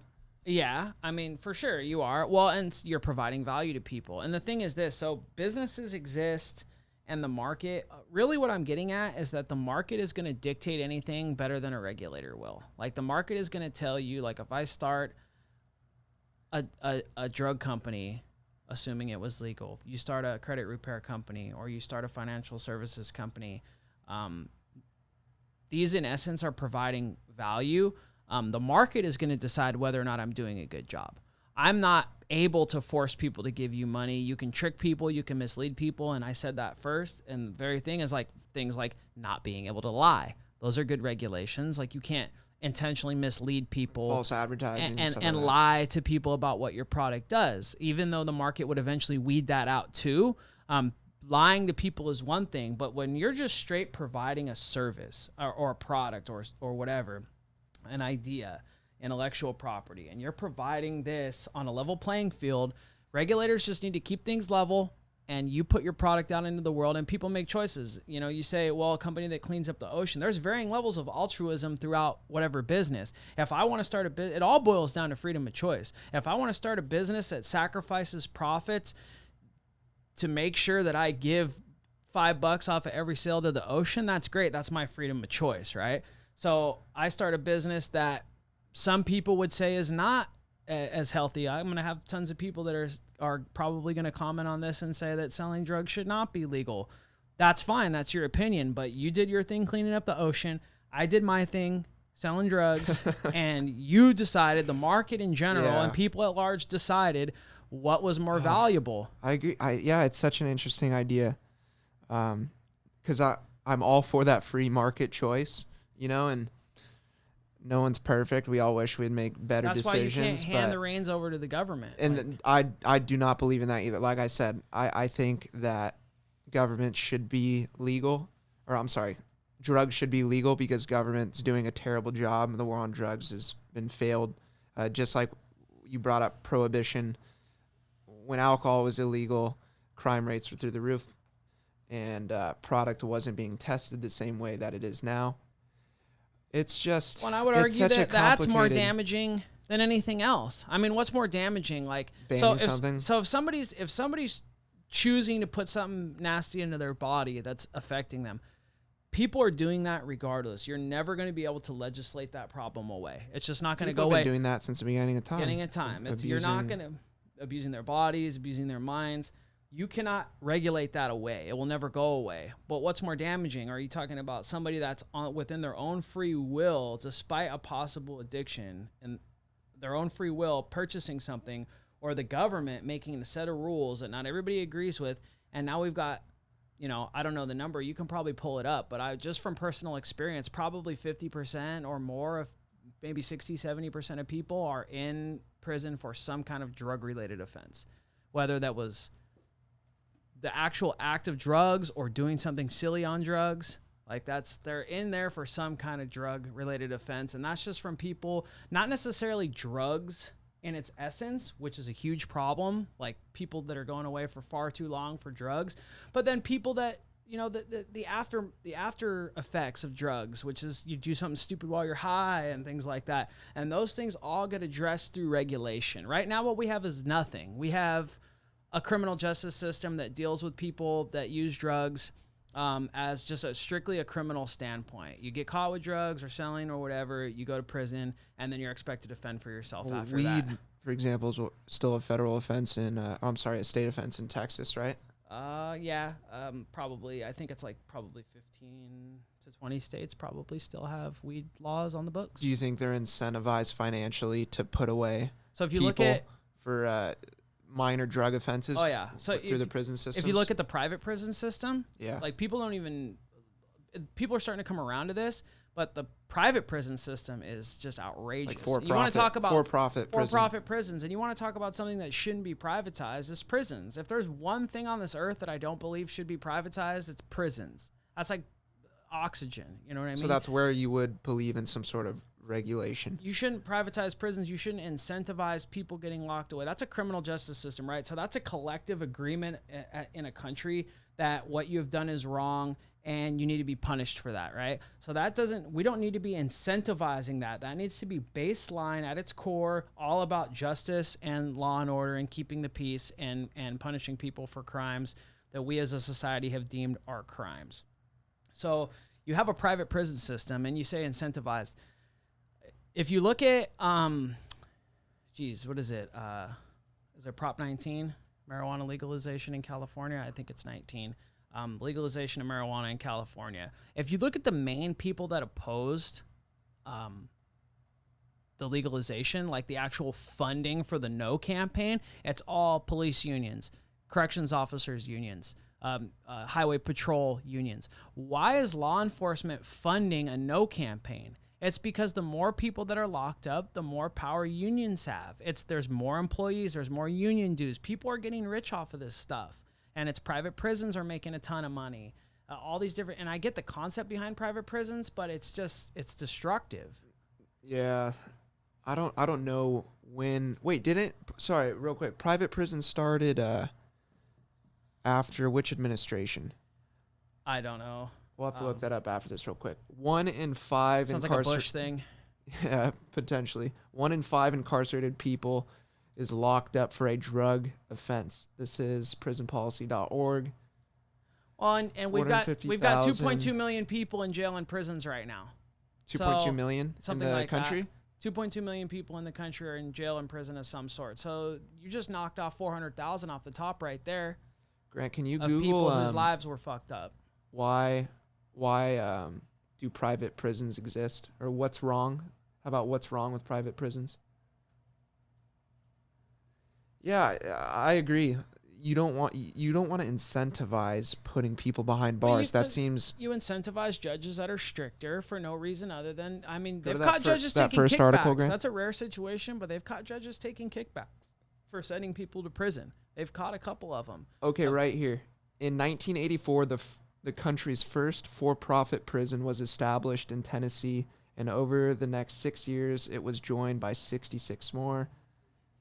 In August 2016, the Justice Department announced their plans to end the use of private prisons, citing concerns about their levels of safety and effectiveness at saving money compared to the government-run facilities. Less than a year later, Attorney General Jeff Sessions reversed this plan. Well, yeah, that guy's kind of a dickhead, huh? Well, Jeff Sessions is a tough on crime. He's an old school. Guy's probably like 100 years old. Senator from Alabama, you know what I mean? He's just older and out of touch with what the world needs today, as far as I'm concerned. It's like, and he's a tough on crime kind of guy. People have that attitude of like tough on crime. If you lock them up and then throw away the key, it's going to disincentivize people, and we just know that doesn't work. Yeah, we've seen it play out. Arizona has a really high, where I was at in Arizona has a real high incarceration rate. They have a lot of people locked up, and it's because they lock people up for a lot of things. It's not dissuading people. Like, I don't have the numbers of drug use in Arizona, but I'm sure it ain't that low. It's not dissuading anybody. Grant, can you go back to that real quick? Sorry.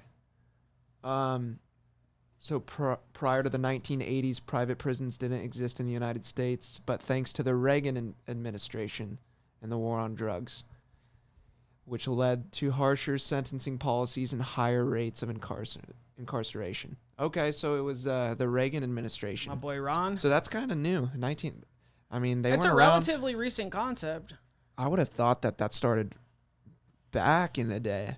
Just people trying to profit Bush. of locking people up. I was thinking Clinton, but it's like we didn't get hit with the war on drugs till right the late 70s, early 80s, because that's when we were getting Nixon. all cocaine and whatnot. I'm just saying the amount of drugs that were pouring into the country. Yeah, the dynamic of the drug industry changed a lot, and that was like their knee-jerk reaction was lock everybody up. And they did it in California in the 90s, and California has an enormous prison population. It's all fucked up out here. So I'm trying to imagine what some of the unintended consequences would be if we pass legislation that if you were to start releasing a bunch of these prisoners that are in there for minor drug-related offenses, what do you think some of the unintended consequences would be? Do you think that's gonna? Well, it starts from the legislative. It starts from the legislative side of things. Is that so? You have drug use, right? And drugs are only a crime because we call them a crime. So I think what you're asking is if we release a bunch of people that are in jail for drugs, is there going to be higher drug use? Yeah, higher drug use, maybe higher because those people were using dealing before. Yeah. I mean, would you go run out and buy some dope right now if they made it legal tomorrow? You gonna start putting a needle in your arm? No. I've never heard one person tell me yes. I've asked that question a lot of times. I've never heard one person say, "Oh, I'm gonna go run out and go try it." Like, is there a small segment of the population that might give it a whirl? Like, maybe, but so is it worth what we have now? Probably not. Okay, so just by virtue of them being behind bars, use is down because they're not on the streets. Let's assume they go on the streets. But is use down?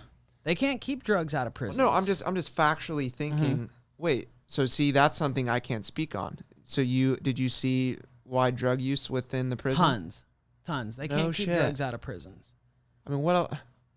Speaking of levels of happiness, what else is there to do if you're inside? Not a thing, dude. You got 10 years to just sit around and use drugs if you want, you know? What about the stories of people? I know you said you didn't really have this moment do you think it's properly teaching anyone a lesson? And if so, like, just throw like a blanket percentage on it. How many people in your experience when you were inside, you had those conversations where like, you know what, when I'm going to get out, I'm going to fucking turn my life around. I ain't going to do this So recidivism is 84%.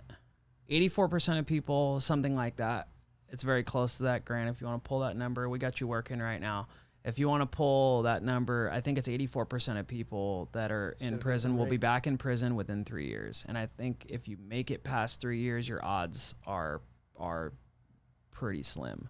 I think it drops like in the teens. Wow. It's almost like relapse rates.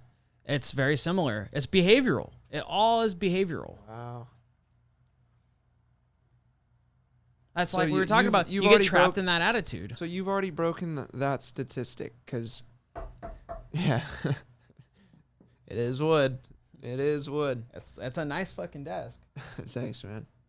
But, I mean, whether you realize it or not from an outsider's point of view, I would say you've done some sort of course correction, Johnny boy, in your own life. Mm-hmm. You've done some sort of course correction just to...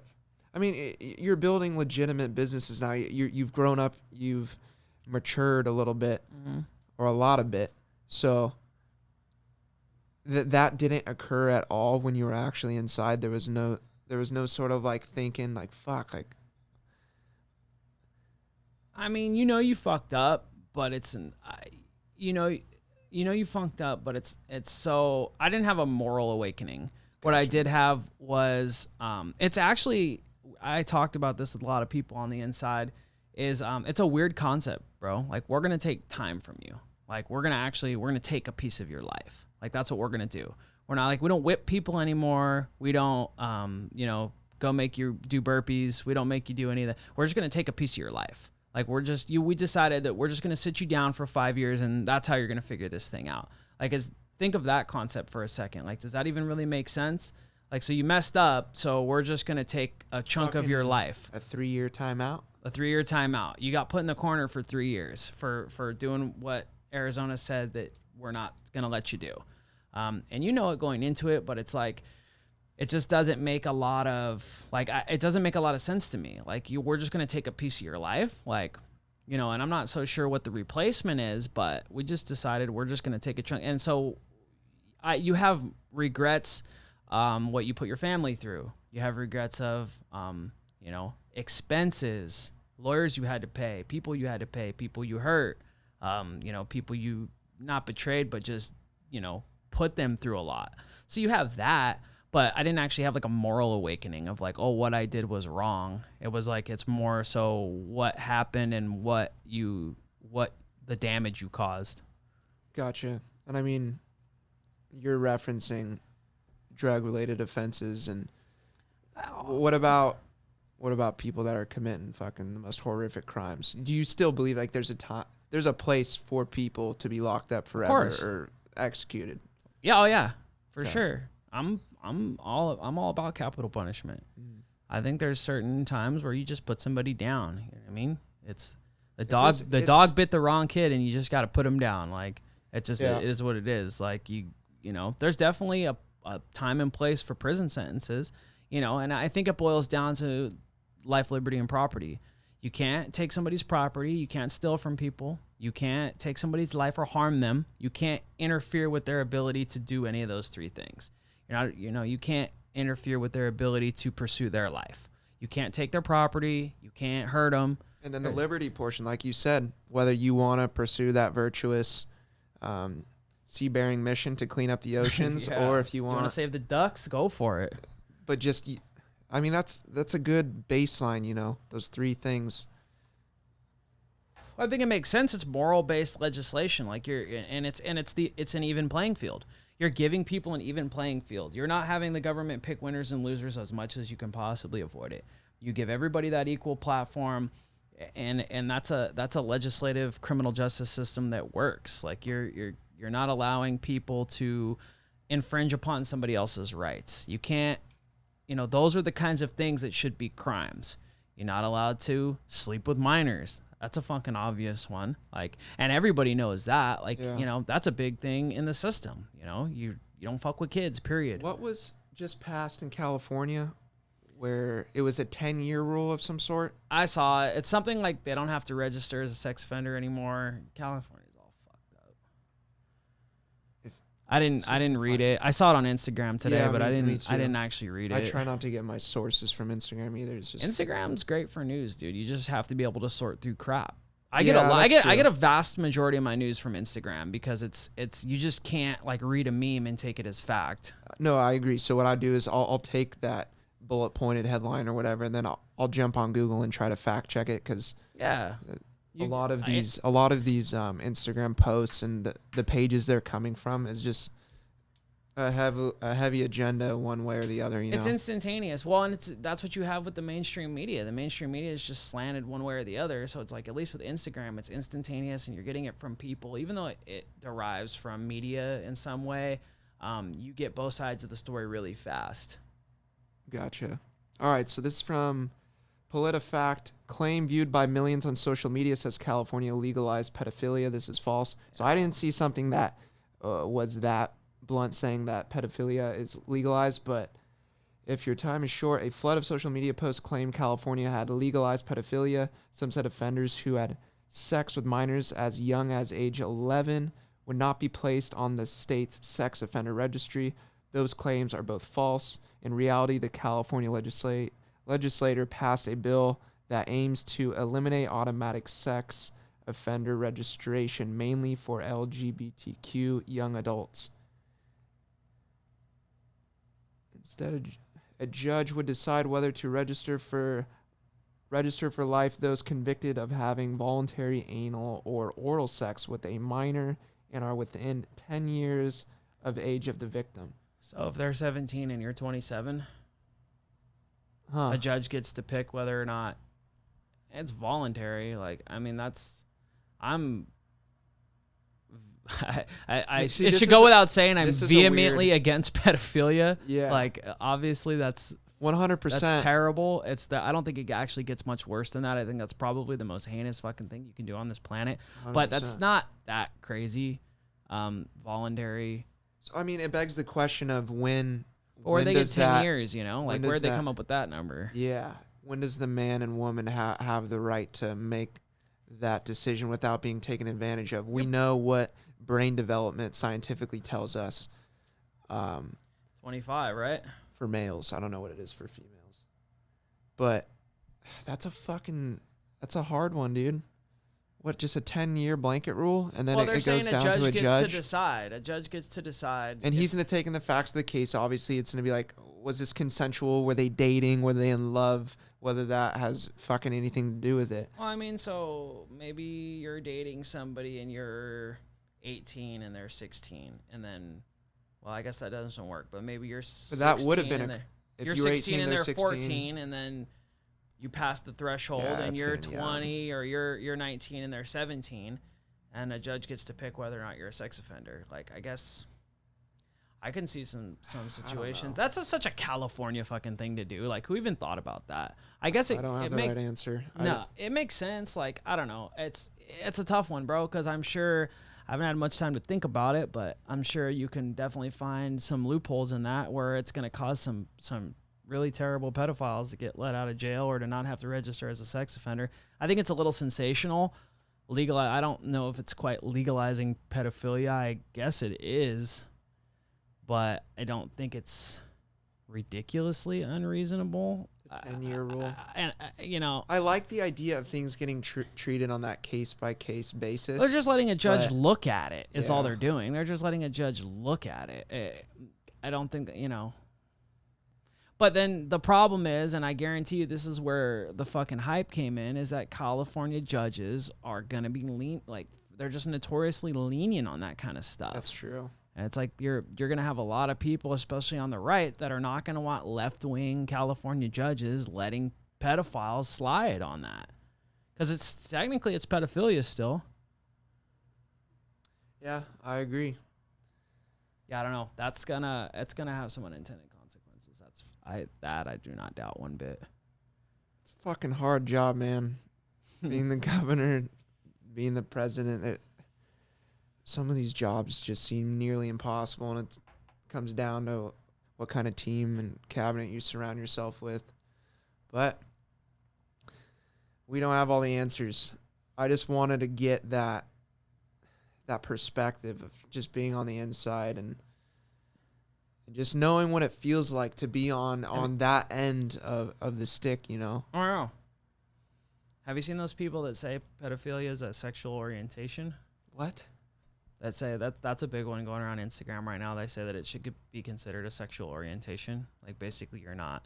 They say, like, you can't choose to be gay. You can't choose to be a pedophile. Like, you just, really? You just are. Like, that's who you are.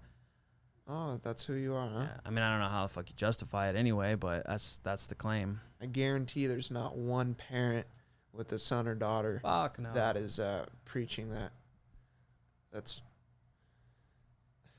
people. Some people don't like. But that's the fringy shit that goes on out here. That's like the fringy kind of really like offbeat shit you get out here. And I think just like with economics in the marketplace, those ideas, the marketplace of ideas, and John, even though they're entering the market now, I think over time they're gonna. I listen with my ear. People hate it when I do that, but people are gonna. No, you're good. People are going to wean that kind of bullshit out. Oh, you're a pedophile. Oh, that's just how you were born, or that's just how you are. Get the fuck out of here! What the fuck? You bumped your head, dude. Yeah, that in the marketplace of ideas, though, as crazy as that shit is, I think it will wean out because I hope, and I'm an optimist, that people are smart enough to not let those ideals take. I just don't think it'll ever be a mainstream position. No, I don't think so either. Sure hope not. Fuck. But let's touch real quick on your credit business that you're getting in. So you're trying to help people establish better credit education, especially following COVID. My main thing that I'm trying to do with what I just set up with Milford Capital Management is we're trying to umbrella everything. Like, we're trying to be a bit of a one-stop financial shop, which isn't exactly innovative. But what we're trying to do is we're trying to bring everything kind of under one roof. We're trying to take an old school wisdom or like an older mentality of having the wisdom of markets and then putting a millennial twist on it, because millennials are just undereducated when it comes to finances. And one of those steps is the credit repair game. We have student loan debts that's now surpassed credit card debt. It's been that way for a few years now. So you're talking about fixing people's student debt situation. I got a couple people that I'm trying to work with right now. That's kind of like my trial run as far as getting people's student loans fixed up. A lot of people don't realize that credit bureaus are no less corrupt than anything else, and there's a lot of derogatory marks on people's credit that don't deserve to be there. So that's kind of one of the first steps. I'm already in finance, but that's one of the. How did you get into finance? Got offered a job.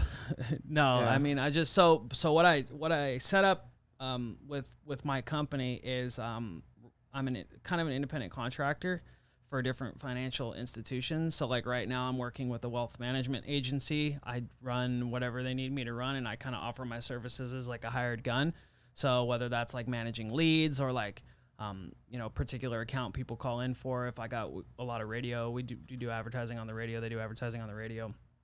And so like I'll manage leads through that, things like that, sign people up or get people educated on that kind of thing. And that's like one pitch of the pitchfork, one spear of the pitchfork, the credit repair and dealing with the student loan crisis and the impending wave of people that are going to have fucked credit after this COVID thing blows over is kind of another spear.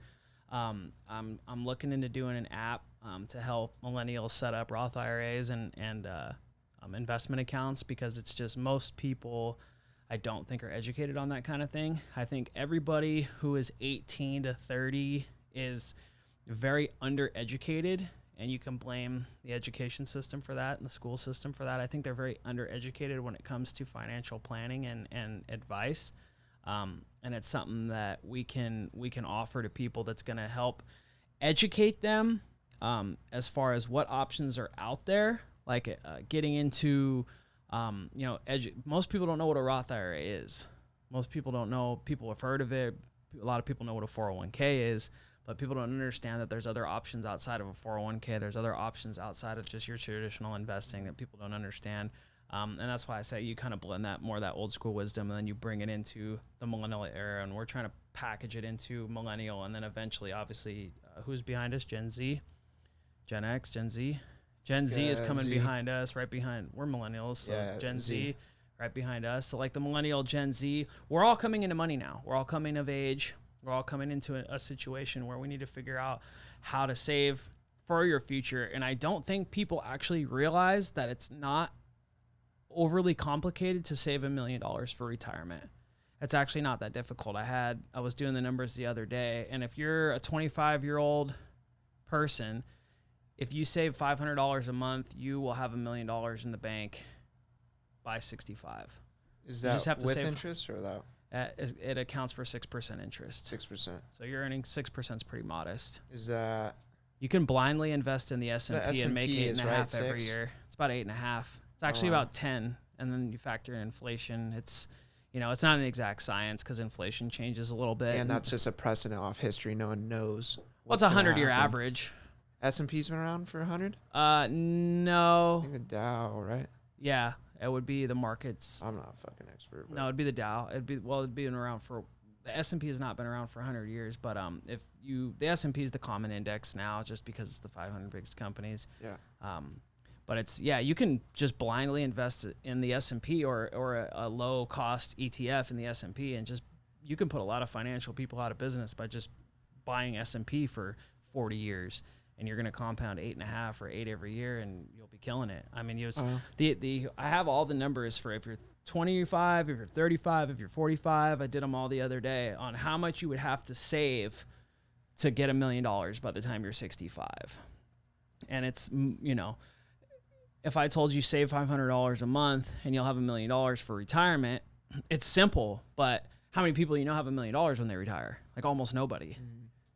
And even if you do it, isn't that somewhat of a modest retirement, or is that depends on how you want to live? Yeah. Well, I mean, so if you have 60, how much do you want to live on? You want to live on $100,000 a year? You're gonna run out of money in 10 years. Yeah, we're living longer too. Yeah, and we're living longer, and that was what I went through a webinar today on putting yourself into a 0% tax bracket when you're in retirement, and how to transition your assets into putting yourself to where you're paying zero taxes in your retirement. And that's a huge one because we know taxes are going up. We know that if Congress does nothing, taxes are going up in 2026 because the tax cuts expire.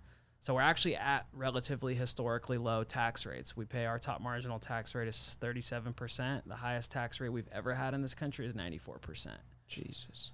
Yeah. Have you heard the story of Ronald Reagan? I think, yeah, you guys broke it down for me. And he broke time. it down to you that day, huh? Yeah, he loves telling that story. It's a great story. Ronald Reagan would not make more than 2 movies per year because any dollar he made past $200,000. $200,000 in that year, which would have been the 30s? In the 30s, I believe. Anything over $200,000, you were taxed at 94%, and then you paid a 13 or an 8% state tax in California. So any dollar he made over $200,000, he actually owed money back to the government. So it was a net negative. How is that even possible? It was a net negative. Well, between federal and state taxes, it was a net negative. It was right after World War II. So it must have been the 50s. I think that's one of the main reasons Rogan just pieced out to Texas too. He left, huh? I saw that. He left. Yeah, he got tired of paying. Because I believe his Spotify deal was supposed to go through beginning of last month. It's a $100 million deal, right? Something like that. I don't think anyone knows for sure, but that's what was estimated. I think he kind of told Spotify, hey, actually hold your horses. I'm going to move to Texas. I'm going to move to Texas, and then I'll sign this contract. Yeah. Because he, with the feds and the state, he was going to be paying like 50% of that 100 mil. It's our top marginal out here is 13.2, I think. 13.2 plus the 37 or whatever. Yeah, plus 37, exactly. See, so he literally dipped that. I think he has other motives too. No, but that's California being fucking idiots. They tax people straight out of the state. They tax people right out of business. Wasn't this Grant? Can you look this up? I believe this was 2019 fiscal was the first year California didn't have a population increase for the first time in however long it's been because so many people are moving out. I read a book one time. It's a great book, Popular Economics, and they talk about how in the 90s and the early 2000s, California was the #1 state for making movies. It's Hollywood. They were the #1 state for making movies. For the first time in history in the last 5 years or so, we're now not even close. I think it's something like 20% of movies are made out here now, and it's because people make them in Panama, they make them in Atlanta, they make them in Ohio. Canada, right? Canada's got a good deal. There was I can't remember who it was. I think it was De Niro. Somebody got on, says they can make a call to a state and say, I want to make a movie in your state, and they'll get a call back from the governor who's or somebody high up who's like, yep, come make the movie in my state. Go back to that last one, just because it was December. And so movie stars hop on planes and they go make movies in places where they're tax friendly. So they'll go hop to Panama and go make a movie, or Ohio, and the movie stars have no problem. Rich people moving around, they tax, they say we're taxing the rich, we're taxing the rich. That's the fucking drumbeat mantra that you're going to get from the left nonstop is we're taxing the rich. Well, when they go to Ohio to make a movie, they don't take California people with them. Ohio people have those jobs now. Ohio caterers and Ohio clipboard clappers and Ohio sound guys have those jobs now. So all they did was just take jobs away from poor people. High taxes don't affect rich people because rich people can duck them. Poor people are the ones that are affected by that disproportionately. That's true, right? Examples of Amazon and some of these huge corporations that end up paying 0%. Yeah, almost nothing. Yeah, God, that's crazy. Well, it's how many lobbyists Amazon has? I don't think. Sorry, John. At the top, Grant, I don't think it is in the negative. Maybe there's a different article that shows that, but it says that it's nonetheless the rate is slowing down, the growth rate from 0.57 to 0.35 from 18 to 19. And then I think too with post-COVID, John, what do you think?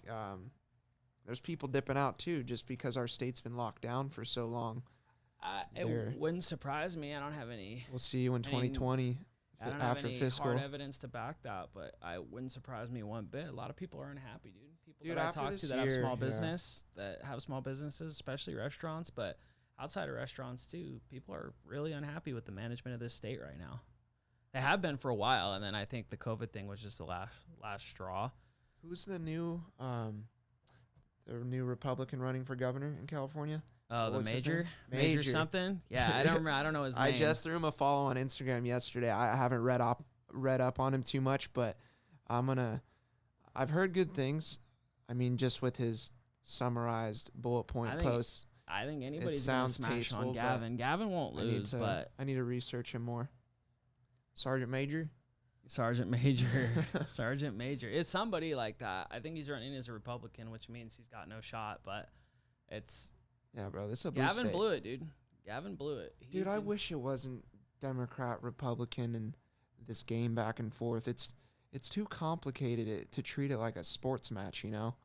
And I get people will have their base ideals, and then they'll kind of adopt. If you're a Democrat, you'll adopt some Republican ideals and vice versa. You would hope. Just because it's too complicated to not be a moderate, I think. And if you're too far on either end of the spectrum, in my opinion, then I automatically flag you in my brain as like, whoa, wait, what sort of emotional attachments to your ideas do you have? Like, you're really trying to push forth this agenda where if you're just able to sit down... I was talking to Trent about this the other day. If you were to sit down with Gavin Newsom across the table, you probably wouldn't have a bad time. He would probably just be some dude. I don't know about that. Maybe you, but I mean, the majority of these people, if you were to sit down and have a conversation with them, I bet you're not going to hate them. No, I know exactly what you mean. It's most of the time, 9 times out of 10, if you sit down and you talk to somebody, you'll usually find some common ground. Yeah. Usually find some. No one does that common. though. It's people retreat to their corners. It's you said it's like a sports team. People, if you know, like I know people that. But isn't that crazy? They've gotten awakening to the right or the left. Like all of a sudden I'm a liberal, all of a sudden I'm a conservative, and they start adopting conservative ideas. Like all of a sudden they're like against abortion. Like you just inherited Republican ideas, and it's like a sports team. You like root for your team.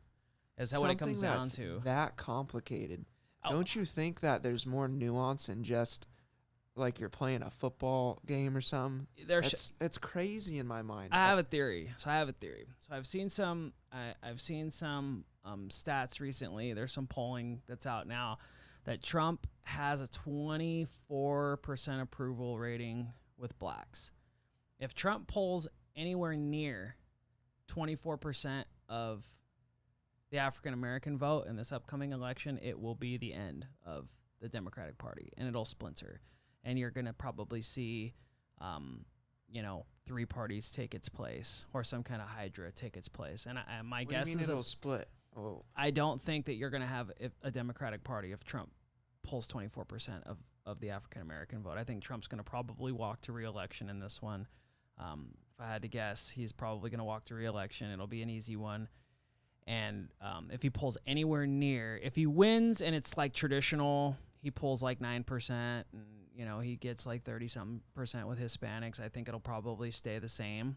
But if he pulls anywhere near that 24% number, it'll be the end of the Democratic Party. That'll splinter. They'll have like a socialist break off, and then you'll have probably something else pop up. And I think it'll probably be replaced by some kind of socialist party will take the actual place of the left, and then you'll have a couple other factions that split, and I think it'll actually potentially be the end of the 2-party system. Well, I'm not opposed to that idea. I think there needs to be more than 2 parties to kind of identify with, but I don't know with the landscape right now if Trump is going to pull the African-American community more in his way, just obviously with all the turmoil going on right now and people associate him with it. But there's a lot of reform. That's a whole nother discussion that needs to be done. That's a whole new episode. But I don't know, man. Leading into this election, our country is so polarized right now. But here's the thing. It's sad to see.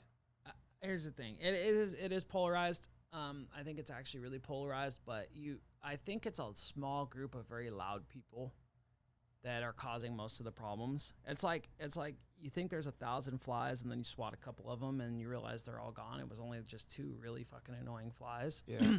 I think that's what you have. Like, I don't think, like I said, this remains to be seen. If he pulls like a typical 9% or 10% of the black vote, then everything will stay the same. But if he pulls anywhere near 24%, I see a shift in the Democrats' voter block.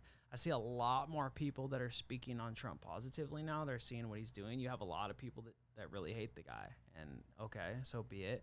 Yeah. But I see a lot of people that are starting to come around, and they're starting to realize we might not like Trump that much, but we're not going to buy the same old stuff from the left. I see a lot of, and I'm picking on the left because I don't like them, but I just don't see there's a lot of people within. Like, the actual congressional leadership of the left is very disciplined. They never disagree with each other. They are always on point. They always get every single vote. Republicans, you always see holdouts. You get like Rand Paul, who's like, I'm not going to vote for this, or like Ted Cruz will get up there and disagree. And the left is very disciplined in their leadership, and they always are always on target with everything that they do. They never disagree with each other publicly. They never infight. They're always their agenda is very, very well put together, and it's pretty much just oppose Trump at all costs. But their actual voter block is very scattered. And I think a big part of it is the political correctness culture. You can only be so politically correct before you start infighting, because you're going to offend people no matter what. If you live your life and you're a great person, you're going to offend some people. Even if you're a great person, you're going to offend some people. And I think there's this political infighting that's coming from their voter block. And I notice a lot more people that are getting popular on Instagram that are the African American community, the Hispanic community, people that would be traditionally like left-leaning people that are going more right, and they're pumping Trump a lot online now. And you're seeing a lot more people that are like pro-right, pro-Trump. You bring up an blacks. Interesting point, yeah, because I am all for social justice and social reform and fixing aspects of the police that need to be fixed. We just had a great every single facet, but I think what you just described is sometimes those loud few that everyone thinks that everyone on the left is acting like that, burning down buildings in Portland and all the different riots that are ensuing. It's kind of scaring some of those people that would consider themselves a Democrat per se and vote a little bit more liberal. They had it. They had it until they started burning down cities. Like, I'm all for the social justice reform and whatnot, but I'm not trying to go burn down buildings and stuff. So that some people want to be associated with that, some people don't.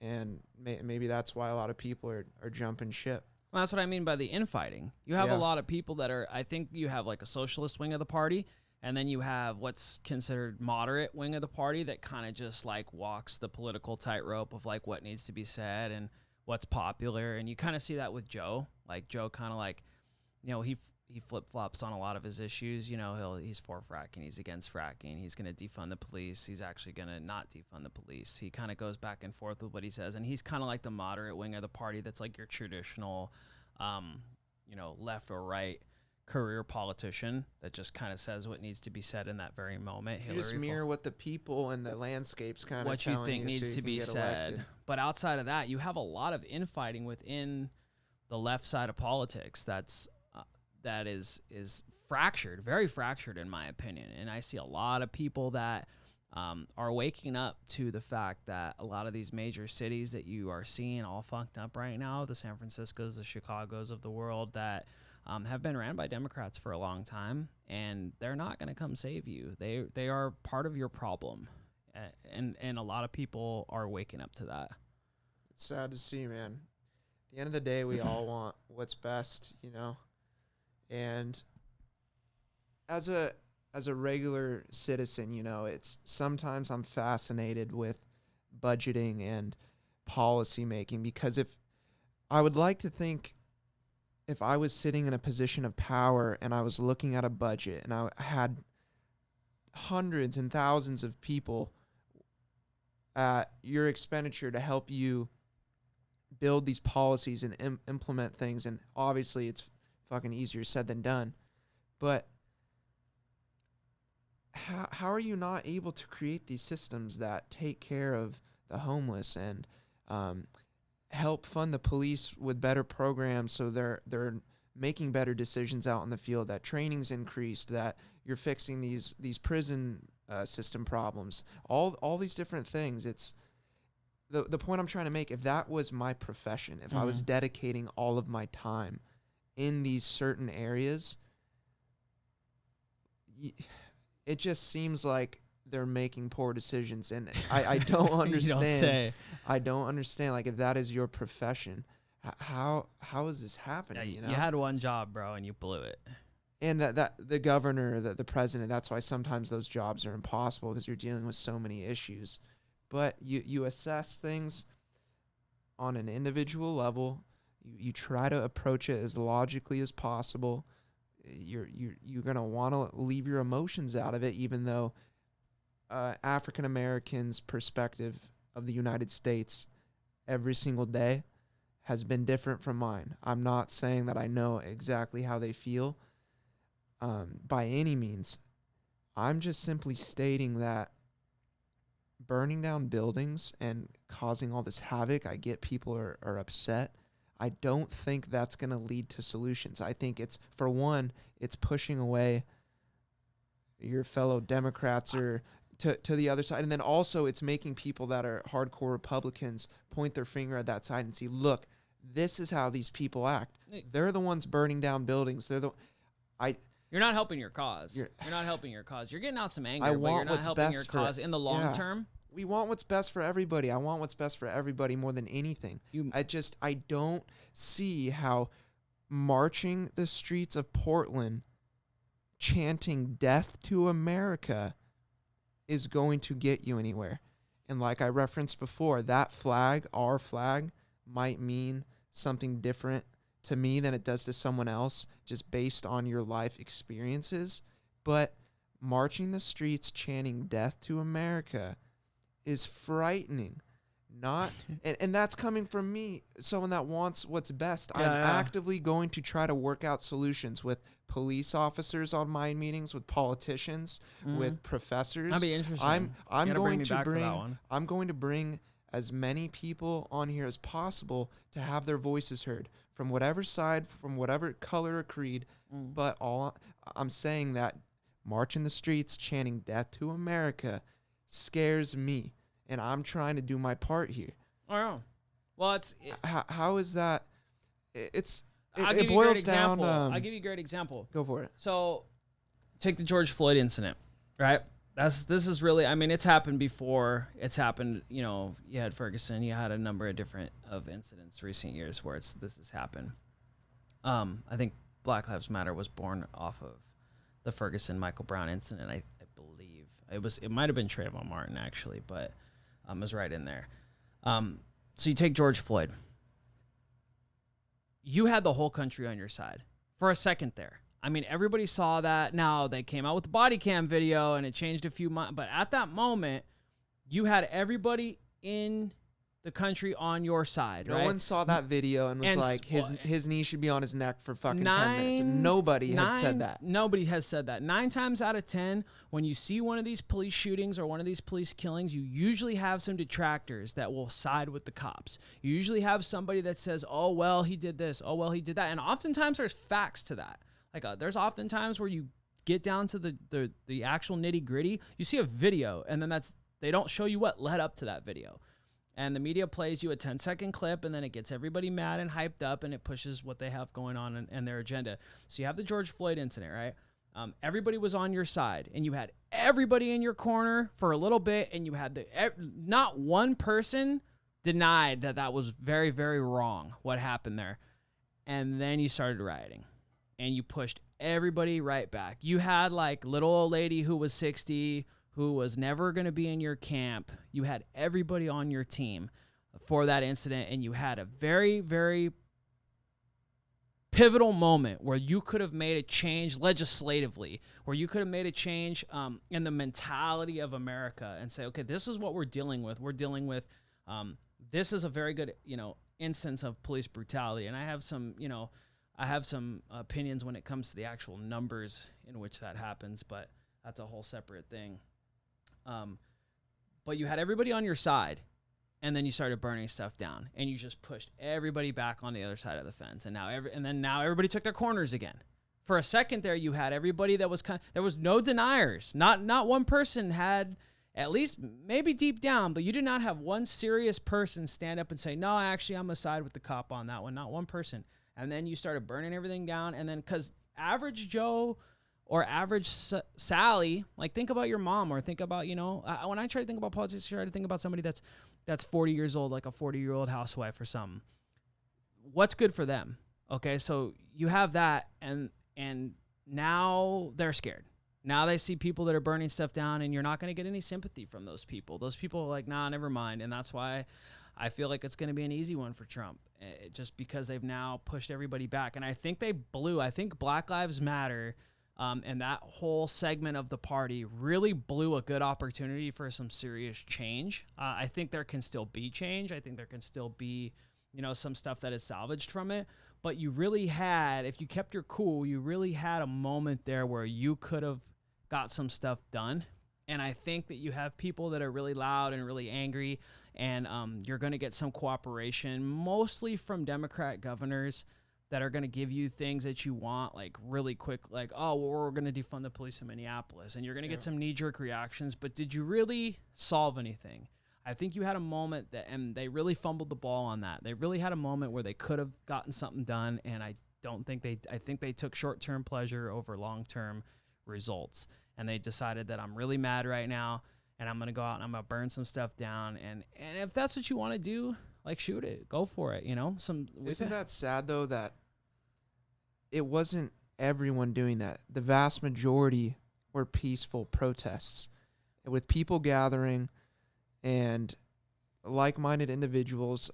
I truly believe most of those people's motives are good. Their heart's in the right place. They want what's best for everybody. But then you have people that exploit the movement and break into buildings and burn things down, and then that's now the face. I think there's quite a bit more exploitation than people would care to admit, though. I think I'm not denying that. I'm just stating the fact that if you were to count everyone individually that protested, protests and riots, obviously totally two different things. The majority of people for a person with a brain, but yeah, the majority of people were peaceful, but it's obvious. Sometimes media coverage oftentimes blows it out of proportion, and they're now showcasing the looting and the rioting. And well, they're not journalists; they're sensationalists. Yeah, and it's profit driven. It's profit driven, but it's just sad to see that, because there were protests right outside of the office here, right outside. We had to get all the fronts boarded up. Really? Right here? Your building right here? Right out here. I'll show you a video. I can actually airdrop it to you, probably, Grant. But they were peaceful, the majority. They seemed like a very young group of kids. I saw a couple signs that said, fuck America, on par with the Death to America chanting. It's just, I don't need to show the video. The point I wanted to make, I think we'll wrap it up on this. The American flag and the idea of America, I truly believe, is something that us as citizens should believe in. And I get everyone's experience has been different based on the color of your skin, what family you were born into, the perspective that you've grown to hold as your own. But I truly believe in the foundation that gives us the ability to change laws, to have social justice, to fix a broken police system if that's what we deem is needed, to fix the education system. This is the American experiment.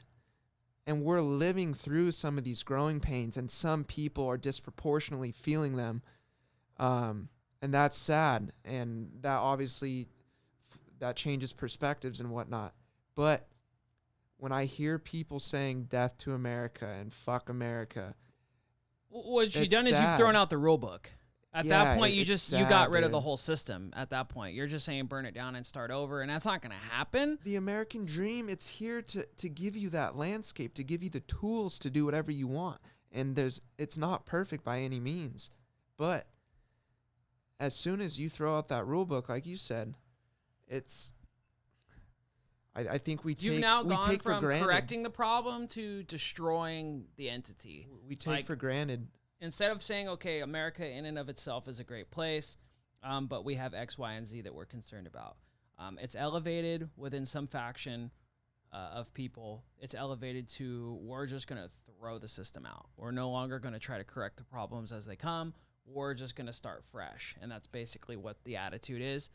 We're going to get rid of the cops. We're not going to correct private prisons, or we're not going to correct sentencing or do sentencing reform. We're not going to reform drug laws. We're just going to defund the police in general. It's not the answer. It's really not. It ties into the budget allocation. If that were my job and I were to sit down and be like, this much money is going to police officer's salary. This is for new equipment. This is for infrastructure. All these different things. There's a lot at play there. There's a lot. And I'm not even going to begin to act like I know all the different facets there. But to just simply say defund the police, there's someone there managing a budget. That is their job, their profession, to do it intelligently. And I'm sorry to say, you're a burger flipper at McDonald's and you're going to preach defund the police. Shout out burger flippers. Exactly. I got no problem. All the point I'm trying to make is we can't act like we're experts in certain things that are so complicated, which is why I want to get people like that in here to better educate myself and the audience at large. Well, and I think that's what you're doing here. I think that's your goal. That's the whole Mind Meetings perspective is the mental aspect of it, but also bringing in people from those different walks of life that you can talk to. I think that's the whole MO. It's going to help make our country less polarized, and these topics are complicated and they deserve open forum conversation. You've got good timing. It's the timing of this podcast, I think, is pretty impeccable. I think it's, you could pick a number of times in history for it to work, but I think this one's a good one. Well, thanks, man. I'm going to just try to do my part, and I want to have anyone in that seat to have their voices heard. So if you're out there and if you know someone that has an interesting story or an interesting perspective, or is actively in a profession that could provide value to educating myself and the audience, I want to give you a platform. So, dude, that was a cool conversation. Thank you for coming on. Yeah, we're going to need part 2. Yeah, no, 100%. We need part 2. 100%. There was a ton of stuff I wanted to touch on that we didn't quite get to touch on, but as we're not going to be able to do that. You'll be back on. You'll be back on, man. We're going to have to do part 2. I appreciate your perspective, and yeah, man. With that being said, talking goes a long way. We'll catch you guys next time. Thank you.